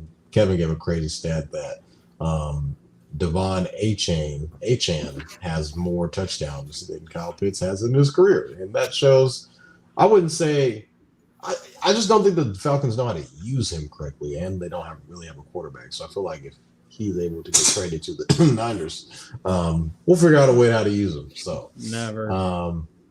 But just this game was pretty much this is the Jags' second home, so the Jags are pretty much unbeatable in London for some weird reason. So, Garry, the Broncos, they beat the Bears 31-28. I wrote down here, Broncos got lucky. They got their first win finally, and they almost lost it. They should have, I wish they let Justin Fields, Toddy always makes fun of him that he's always running the running back, but he played probably one of his better games this season. Obviously, this past game, they had a chance to win it.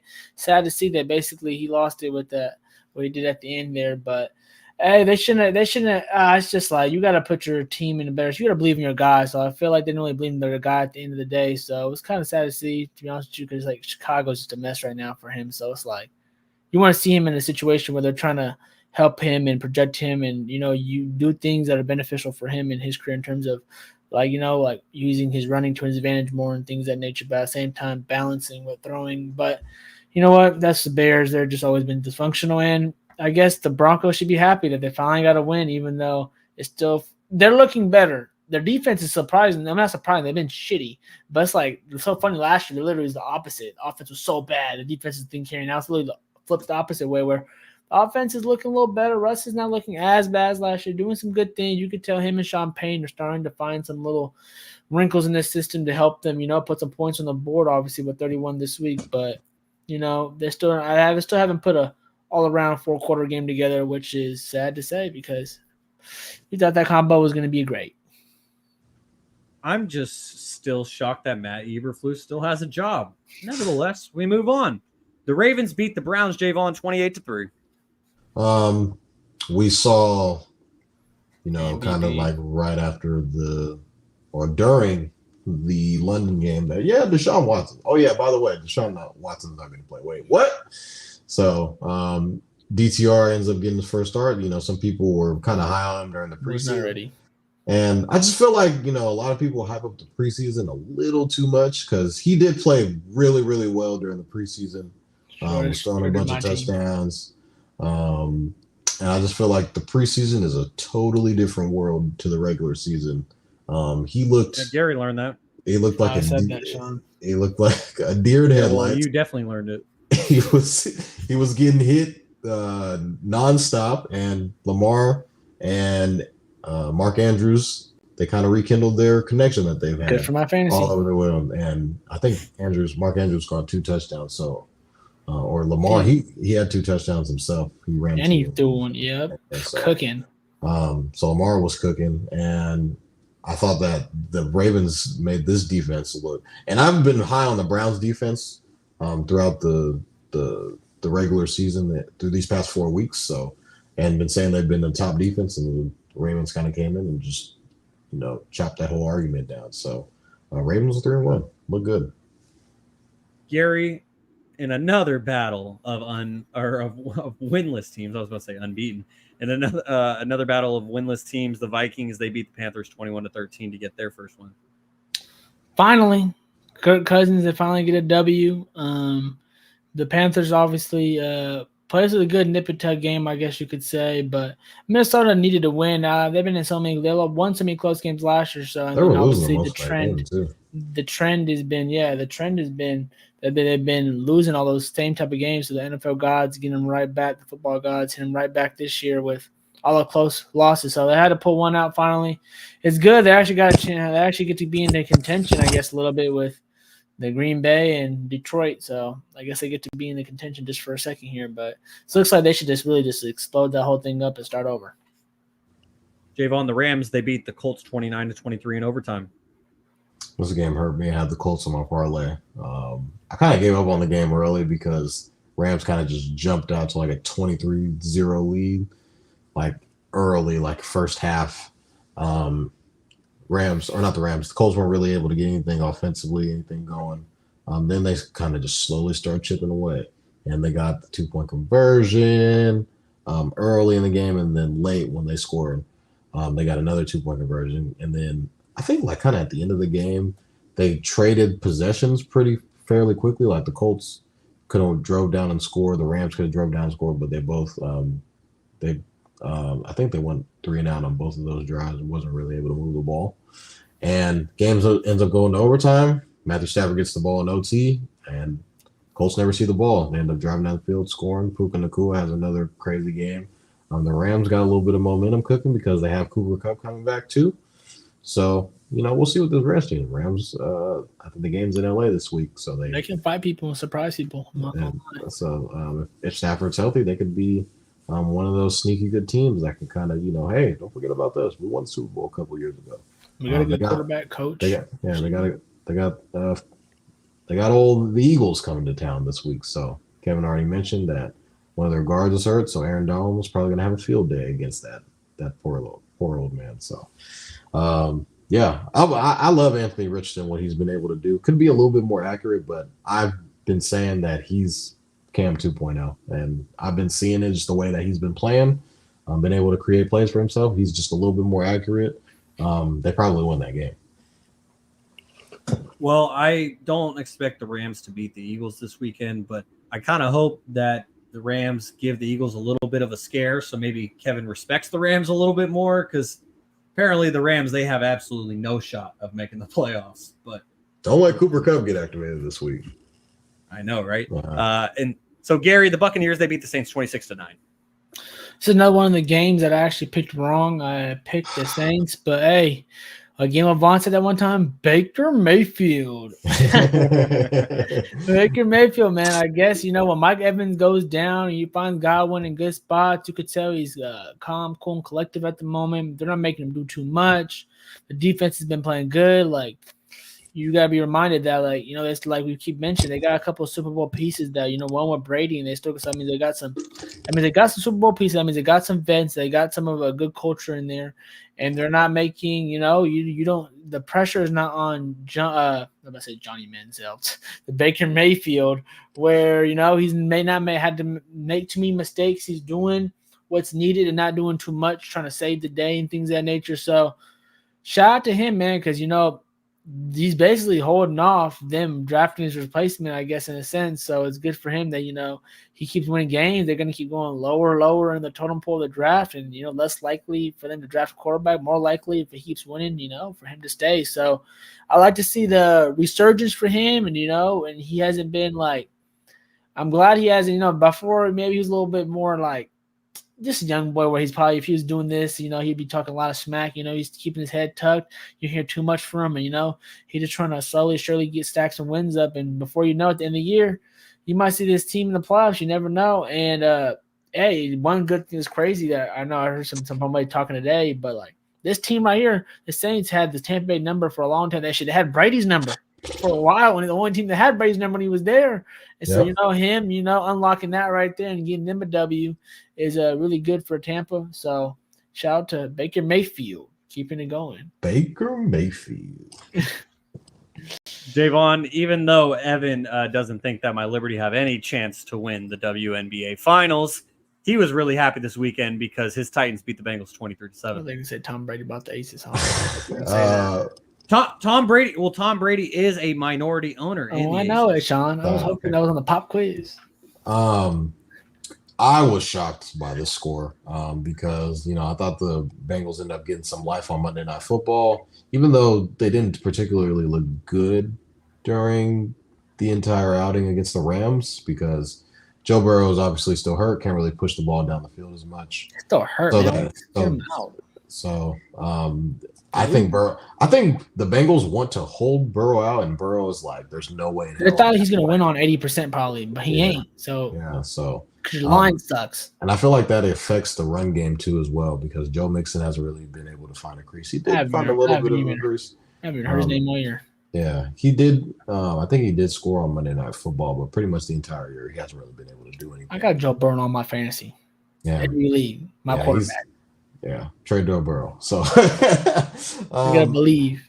I think, this Titans team, they're just a weird team, man. Like I really can't explain. What's that one thing I said one time? They're gritty or they're like something I said. Y'all made fun of me. Oh damn, I forgot too. Shaun will probably remember. He'll probably remember. But, what's that one word I said it wrong? But I was like not grimy, gritty or something like that. I forgot. We kept fucking with him. It was all. I think it was a couple weeks ago. But I'll review the tape. It's hard to, with Ryan Tannehill as your quarterback, the inconsistencies and them trying to get DeAndre Hopkins involved, and Derrick Henry hasn't really been able to do anything all year, and him, scoring a touchdown and throwing for a touchdown this past game. I know. It was all smiles in Tennessee. So I'll follow through on that one. Tennessee is like a team that I just never want to bet because I never know what they're going to be. They could be really bad one week when they play against the Browns and couldn't score a touchdown, but this week they scored 27 points.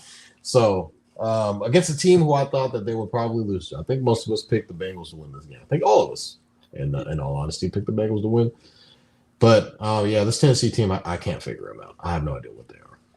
I bet it's the first time. I don't know if the stats are correct, but I bet it's the first time Joe Burrow left the Bengals game and other than maybe his ACL injury day that he didn't score a touchdown.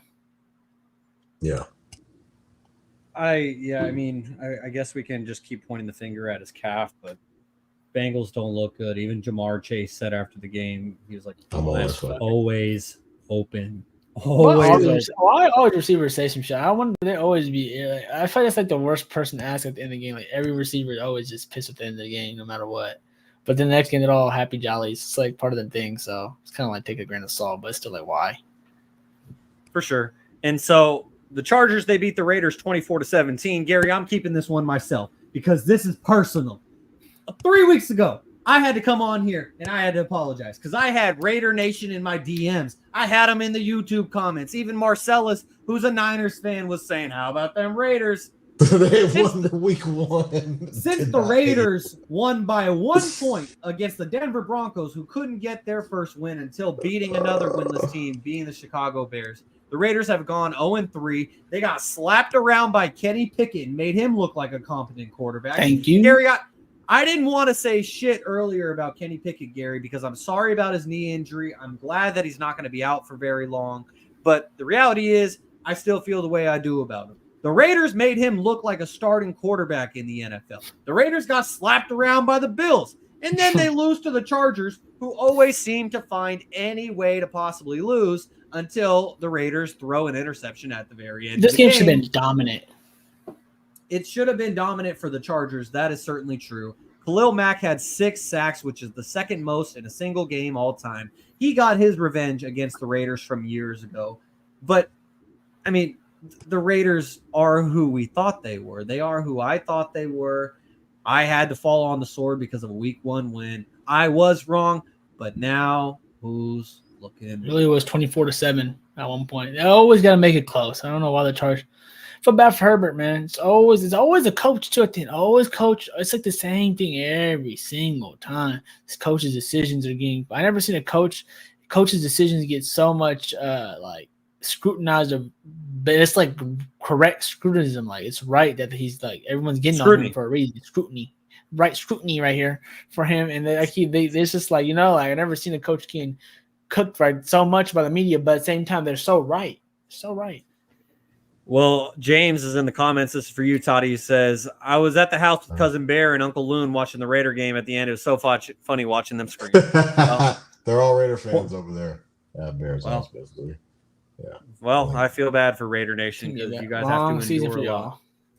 y'all. So in addition to Marcellus and Isaac, I also wanted to give a shout out to my guy Sam Commenti, because in Gary, you were in this group chat in my fantasy football league that I've been running for like 7 years. Yeah, we're getting off. I didn't read it, but as is Sam.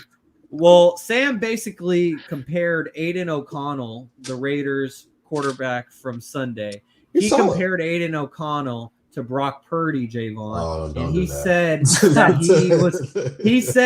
that he was going to have just as much success as Brock Purdy did when he walked in, just ignoring not only the difference in quarterbacks, but mainly the surrounding talent. And he got Devontae Adams. We tried. And Myers has been cooking to him. I'm not gonna lie. There's Devontae Adams. And Josh Jacobs, he hasn't been. Someone put out an MIA for him because he's changed his number, messed up.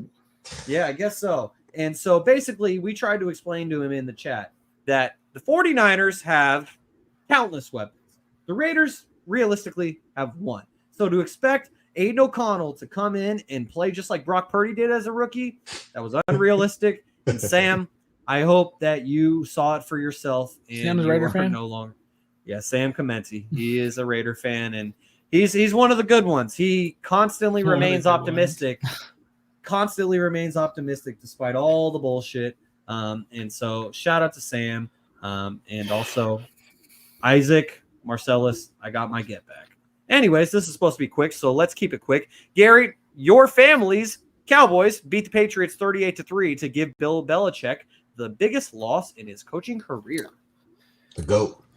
Bounce back right there, Grip. The GOAT. The bounce back win right there for the Cowboys, as they should have done. You know, they always beat the team they're supposed to be down when they're running ahead. They're getting defensive touchdowns, or, you know, they're ahead of the game, the head of the sticks, my coach would say. You know, they're killing it. They're killing it. They're always winning. You know what I'm saying? But they're going to run into a buzzsaw next week. Obviously, yes, I picked you guys on to win this one. That is in my picks already. You guys will win next week. You guys should be happy and thankful for that. I ain't gonna lie, I just thought it'd be a good game to go to. I've actually been to a Cowboys Niner. Too expensive. Expensive game. Too expensive. The only game, the first ever game I actually went to, guys, fun fact, was Cowboys versus Niners with Uncle Manny and all the Cowboys fans. And I'm not gonna lie, that was fun. I'm not gonna lie, that was fun.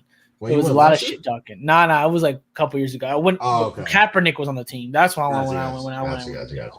So, anyways, side note, but we were so garbage. I think that was a good game, actually. I think that year. I think it was Romo and Kaepernick going at it type of thing. I think so. I'm pretty sure. Okay. But anyways, Cowboys. You know, again, when they're on top of the hill, they're running. You know, they're rolling. They're rolling. Again, they're rolling. When they're rolling, they're rolling. But when they're not rolling, it's looking bad. So yeah, I'm glad.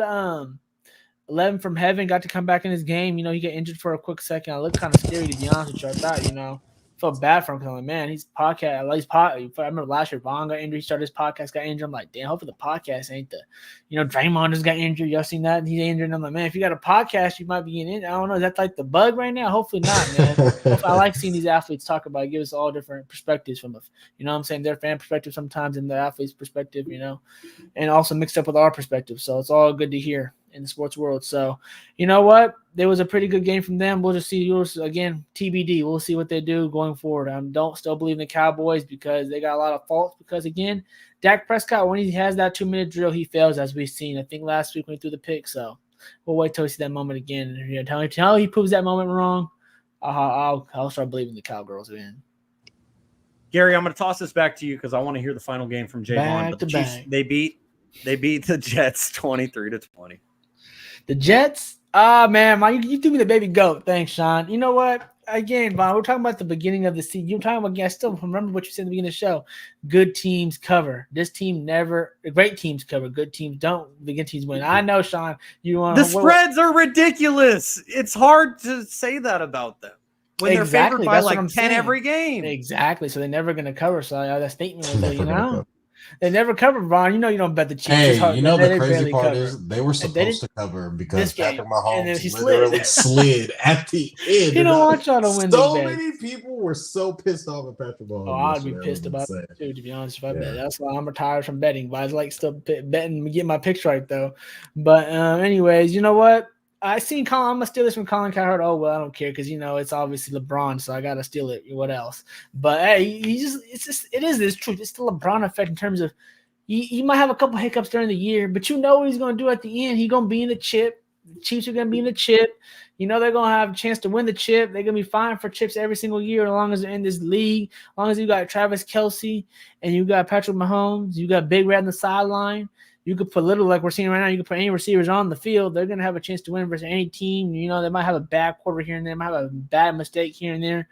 But what we seen yesterday, that man that did anyone have a doubt when he had time on the clock that he's gonna go score?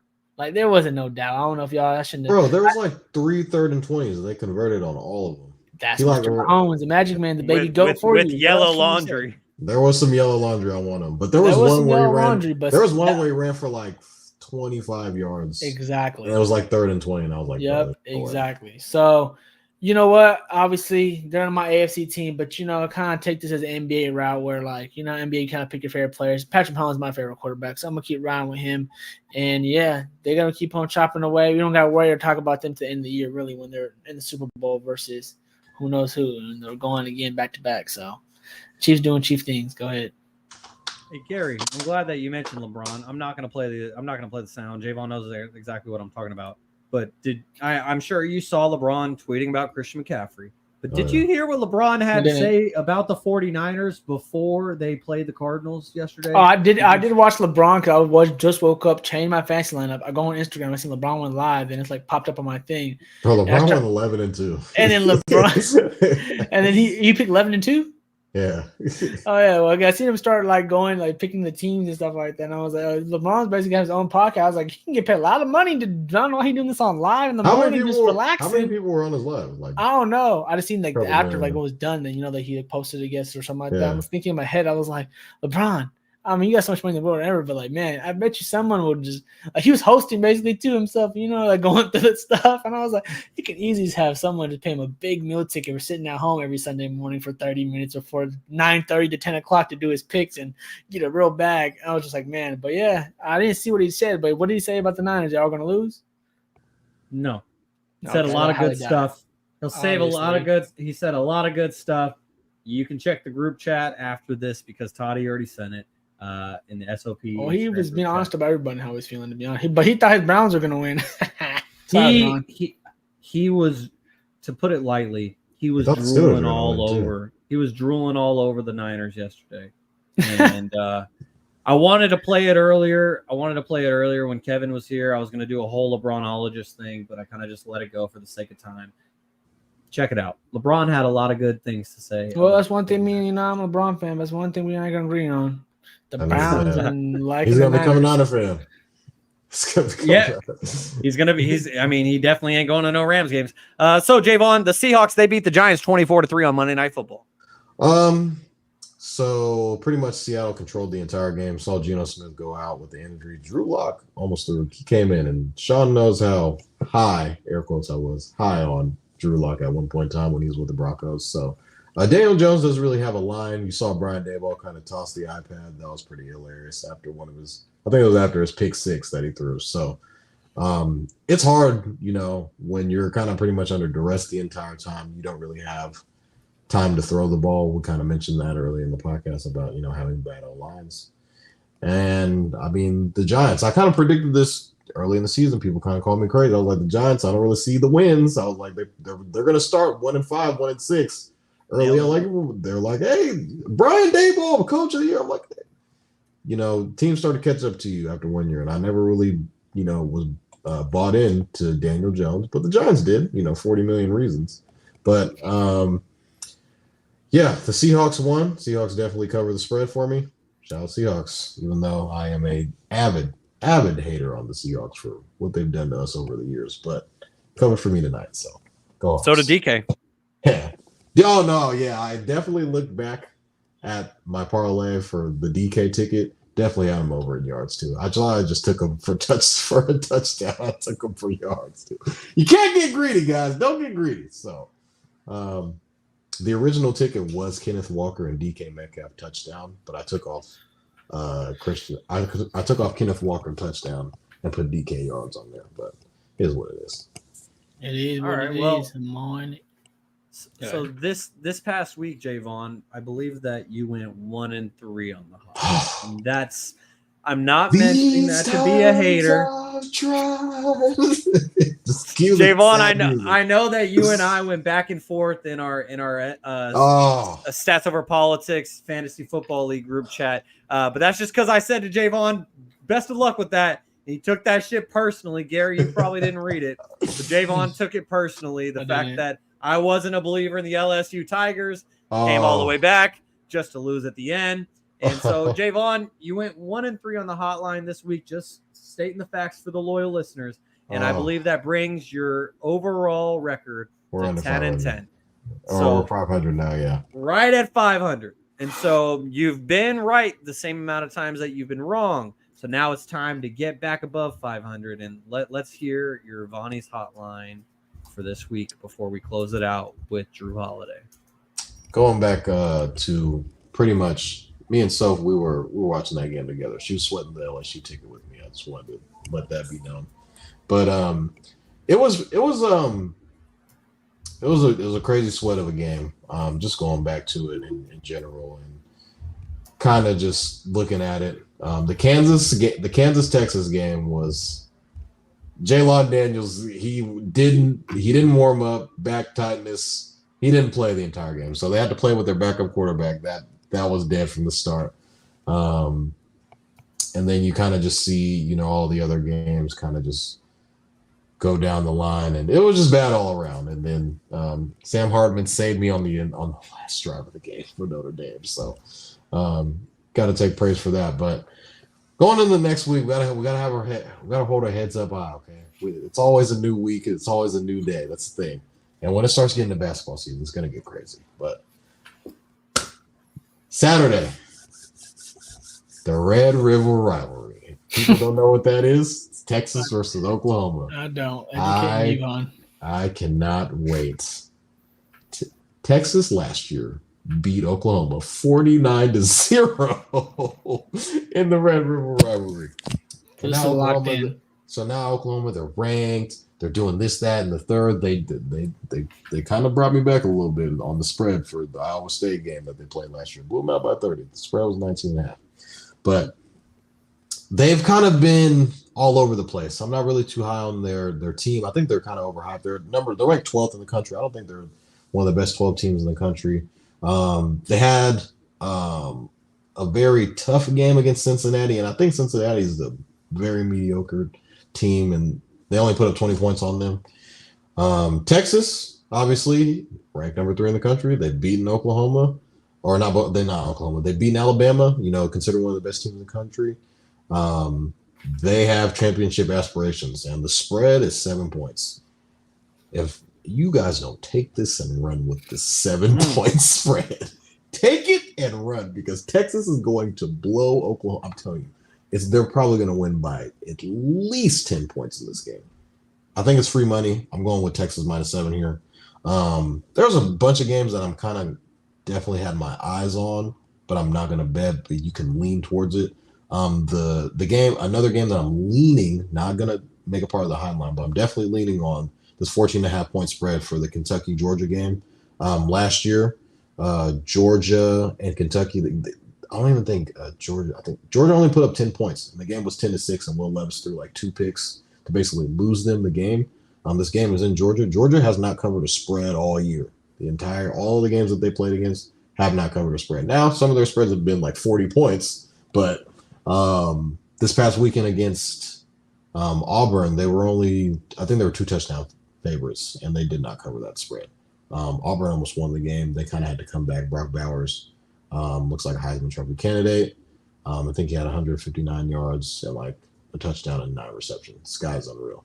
But again, another college game I do want to add on the hotline is the old Alabama Crimson Tide.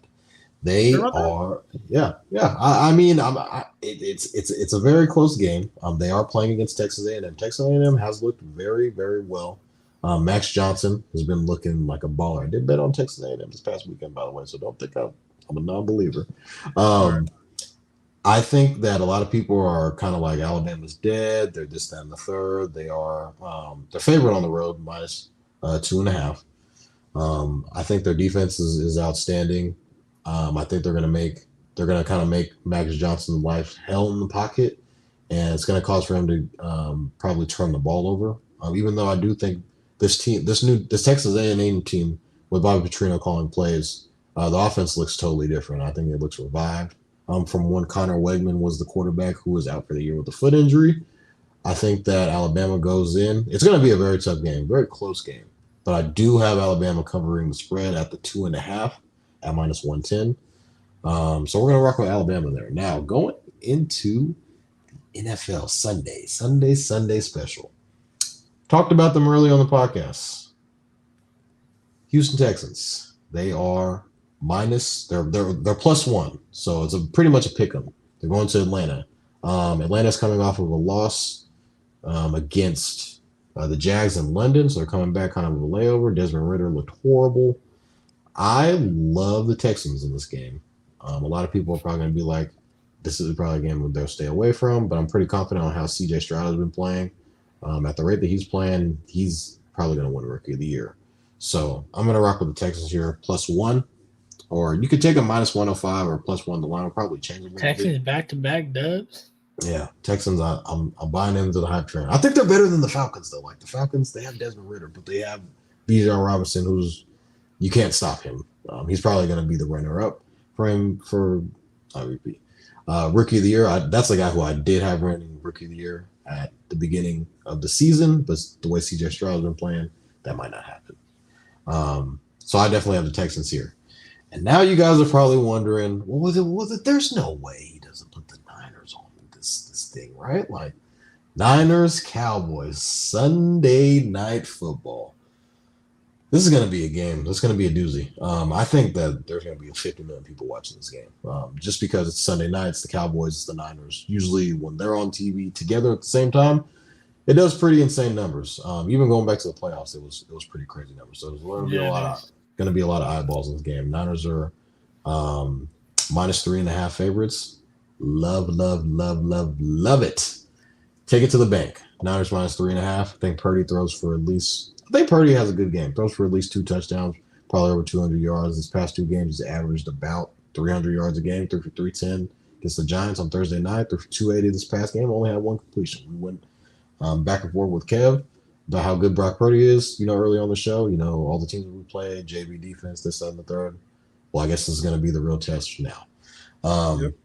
Love the Niners here. I think Dak is going to – I think that the thing with the Cowboys is they get a lot – Garry kind of mentioned this early in the podcast. They get a lot of defensive touchdowns. Like, if you kind of look at the games that they won, defense is scoring like 2 and 3 touchdowns, having like 4 turnovers, this, that, and the third. And, every time I've said this before on previous podcasts, when the Cowboys get into the red zone, they don't score touchdowns. They kick field goals or they turn the ball over.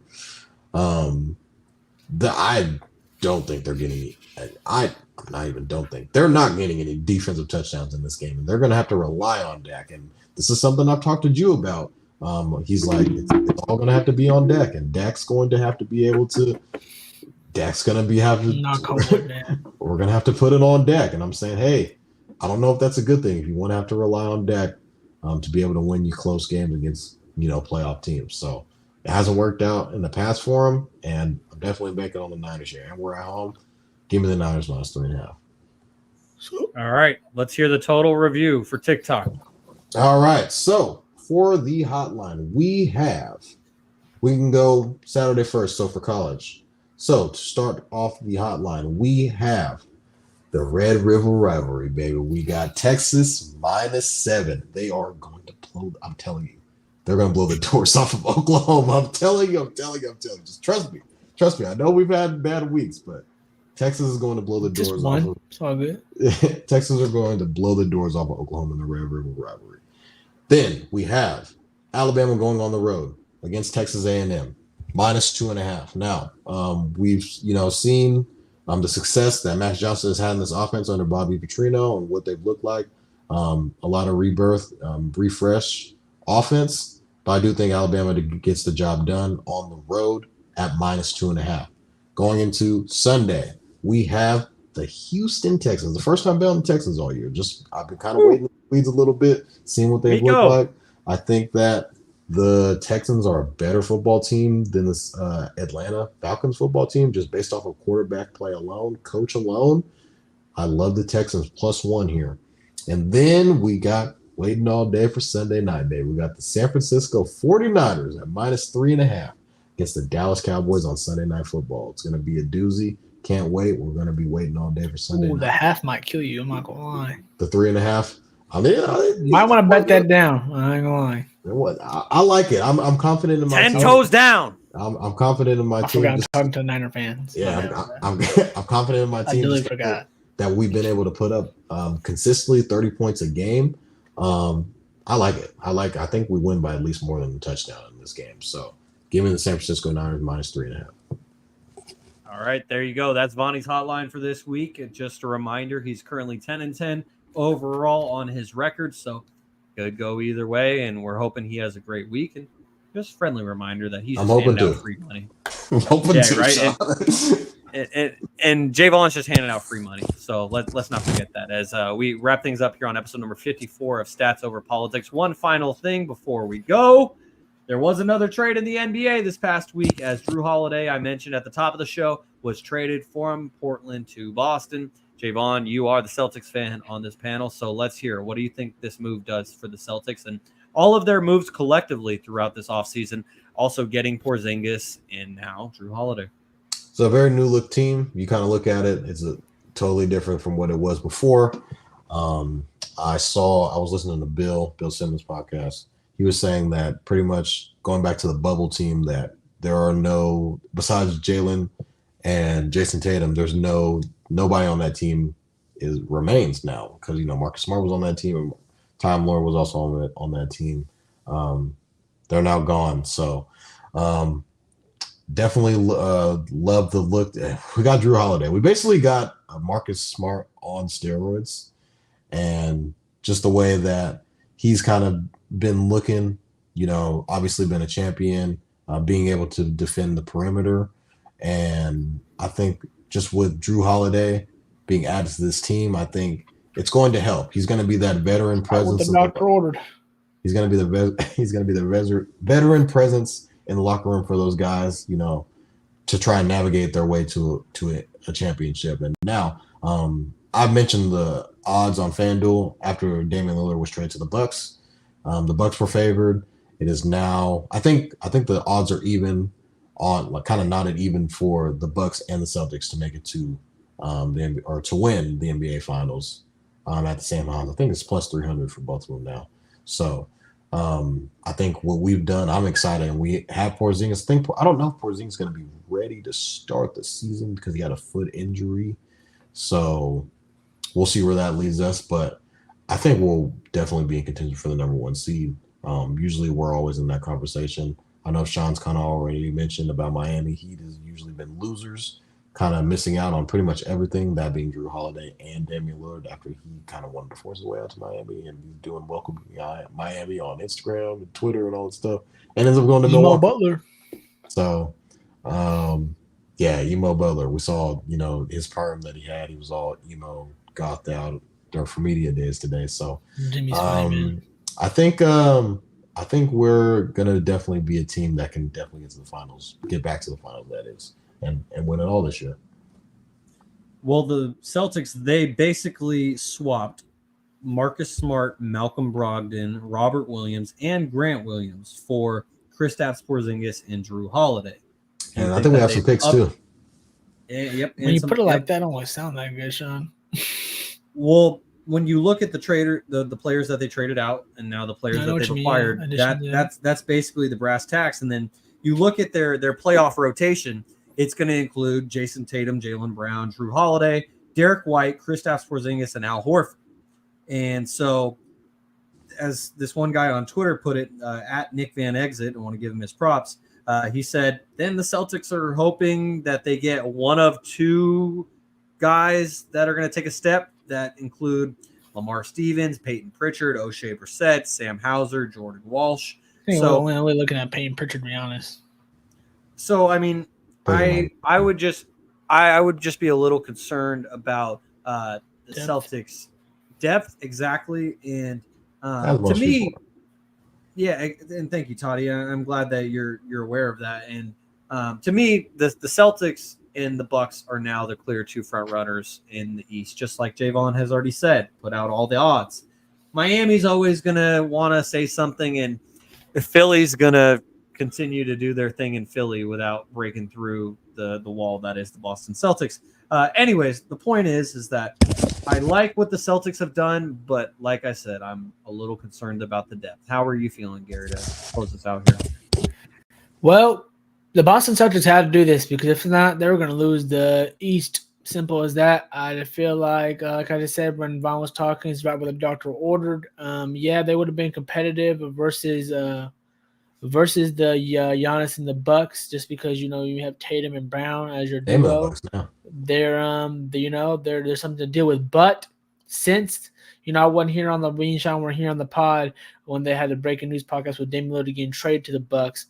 That's right what the doctor orders. Well, I think I texted you guys and I want to repeat it. Shout out to the Bucks for really keeping Giannis, which I love to see because, as a LeBron fan, Cleveland never did that for LeBron, and it could always been a different story with him if they would have just kept him and bring him some guys that he always was asking for. Instead, he had to put it in his own hands. So Giannis was pressing that play, saying that, if you didn't do this, basically I was going to leave because he wants to win championships, which every superstar, if your mantle and your legacy, quote unquote, is on the line, you should be putting that same pressure that you're receiving from everyone else to put, win rings right back at the front office, saying that, do you want to win? Do you want to win championships? Which is so surprising that every owner and the owner and every team wants to do. You would think that would be common sense, but it's not, because you know why?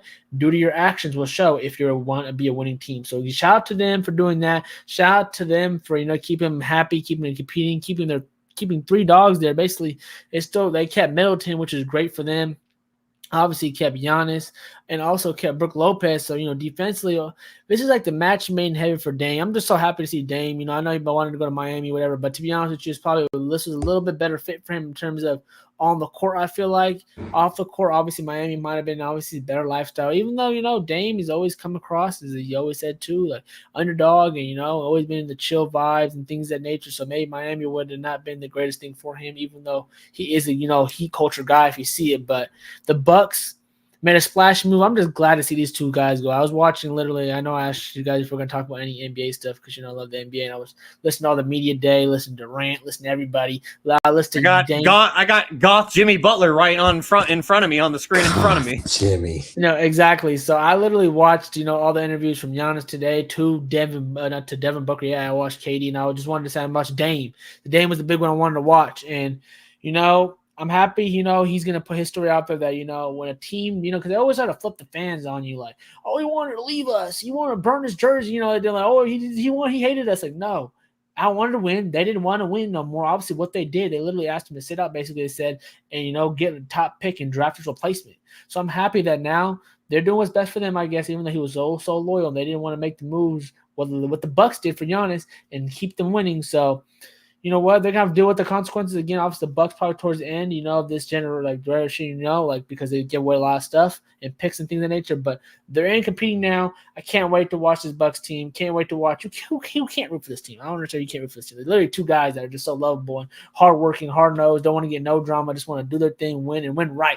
One reason, real quick, of why I think they're going to do great today, I kept hearing, on paper, we think they're good on paper, but we got to go work it out. Literally, Giannis was like, things that teams don't when super teams are made, the underrated factor of why LeBron and them usually wins because he sits down, he always has that Vegas pre-meeting. He has that, team, because no one who has won really other than Durant when they had to create a super team, which that winning was already kind of created. No, nothing against Durant, but that the recipe was already created. You have to sit down with other superstar and really look at how are we not going to. We can't just go through the games. You have to go through the game and see what's going to happen. But you still have to go through where are we going to make these changes, adjustments. You know what I'm saying? You'd rather do that beforehand. That's what Giannis was talking about. We're going to sit down and we're going to go. I don't want to go into 10 games and try to figure you out. I want to sit down. Where do you like the ball? Where do you want space? You know, those type of things just shows why he's a winner and why Dame deserves a championship. He's going to get one. And good luck. So, yeah, Jrue Holiday, they need to do this because if they didn't do this, it'd be really bad. So it's really cool that we're going to see Jrue Holiday probably go back into Bucks Nation and go stop the guy he was traded for, which is going to be great TV to watch because Dame even said today he is one of the best defenders, if the best perimeter defender in the league. So it's going to be cool. You know, those emotions going to be running high.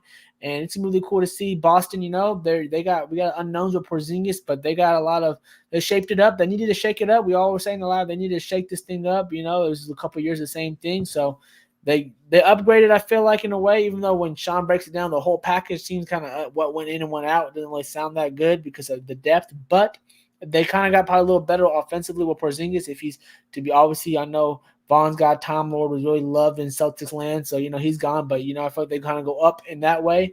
And even though they go down a little bit down defense, the collective defense will still be there, I feel like. And I think they're going to go up in terms of the Celtics are going to go up in, obviously, defense, too, as well. They basically replaced Marcus Smart.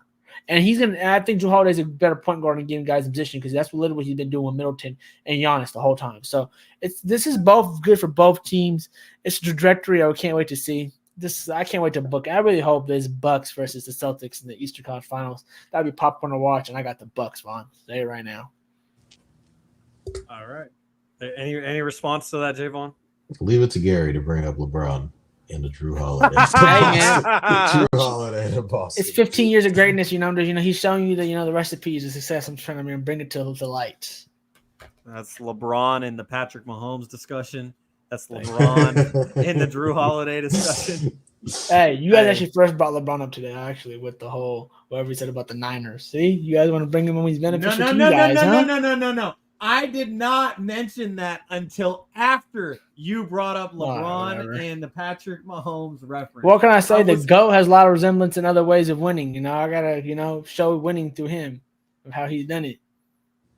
Anyways, before we leave here to talk about winning, I just want to repeat one more time. For if you guys want to make some money off my picks too, go right ahead. We're sitting at 44-20, back-to-back weeks. You know, we're doing really great. Last week only 3 losses, this week only 4. So if you want some money too, go get Von's hotline and go grab my picks when they drop on Saturday. Simple. I hope he doesn't say this and then his picks go to shit when it is.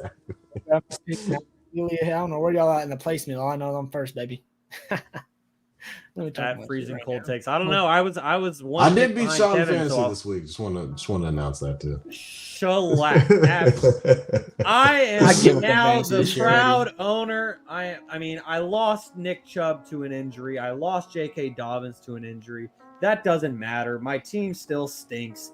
I got absolutely shellacked. Have you won a game this year, Shaun?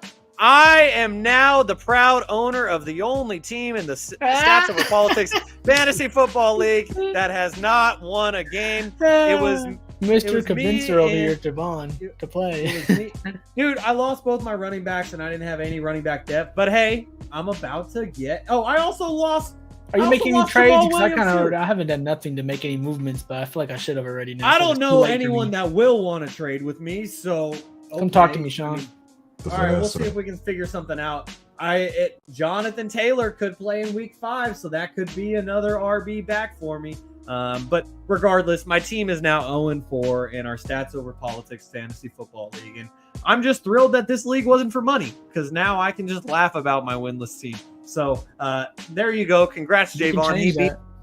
Jaevon beat me by nearly 40 points this week. The projections meant nothing. Projections meant nothing. I hate that, bro. The worst is when you have the guy off the bench get off. That's the killer. Oh, okay. Well, so I won in my Dynasty League to get my first win in that league, but I'll just show you guys this other one. I'm now 2-2 in my Holko's House Fantasy Football League that I'm the reigning back-to-back champ of. Nobody gives a shit about that. What they care about is look at that fucking score. Damn. And go Padres. Shout out to my friend Thomas.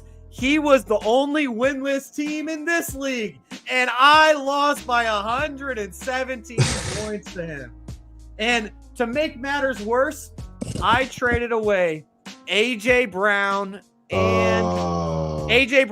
and David Montgomery to Thomas this week. 30. Why'd you send AJ Brown away? I traded AJ Brown for Travis Kelce. And then I traded David Montgomery for Gary's boy, George Pickens. I could have told you that one, bro. George Pickens gave me.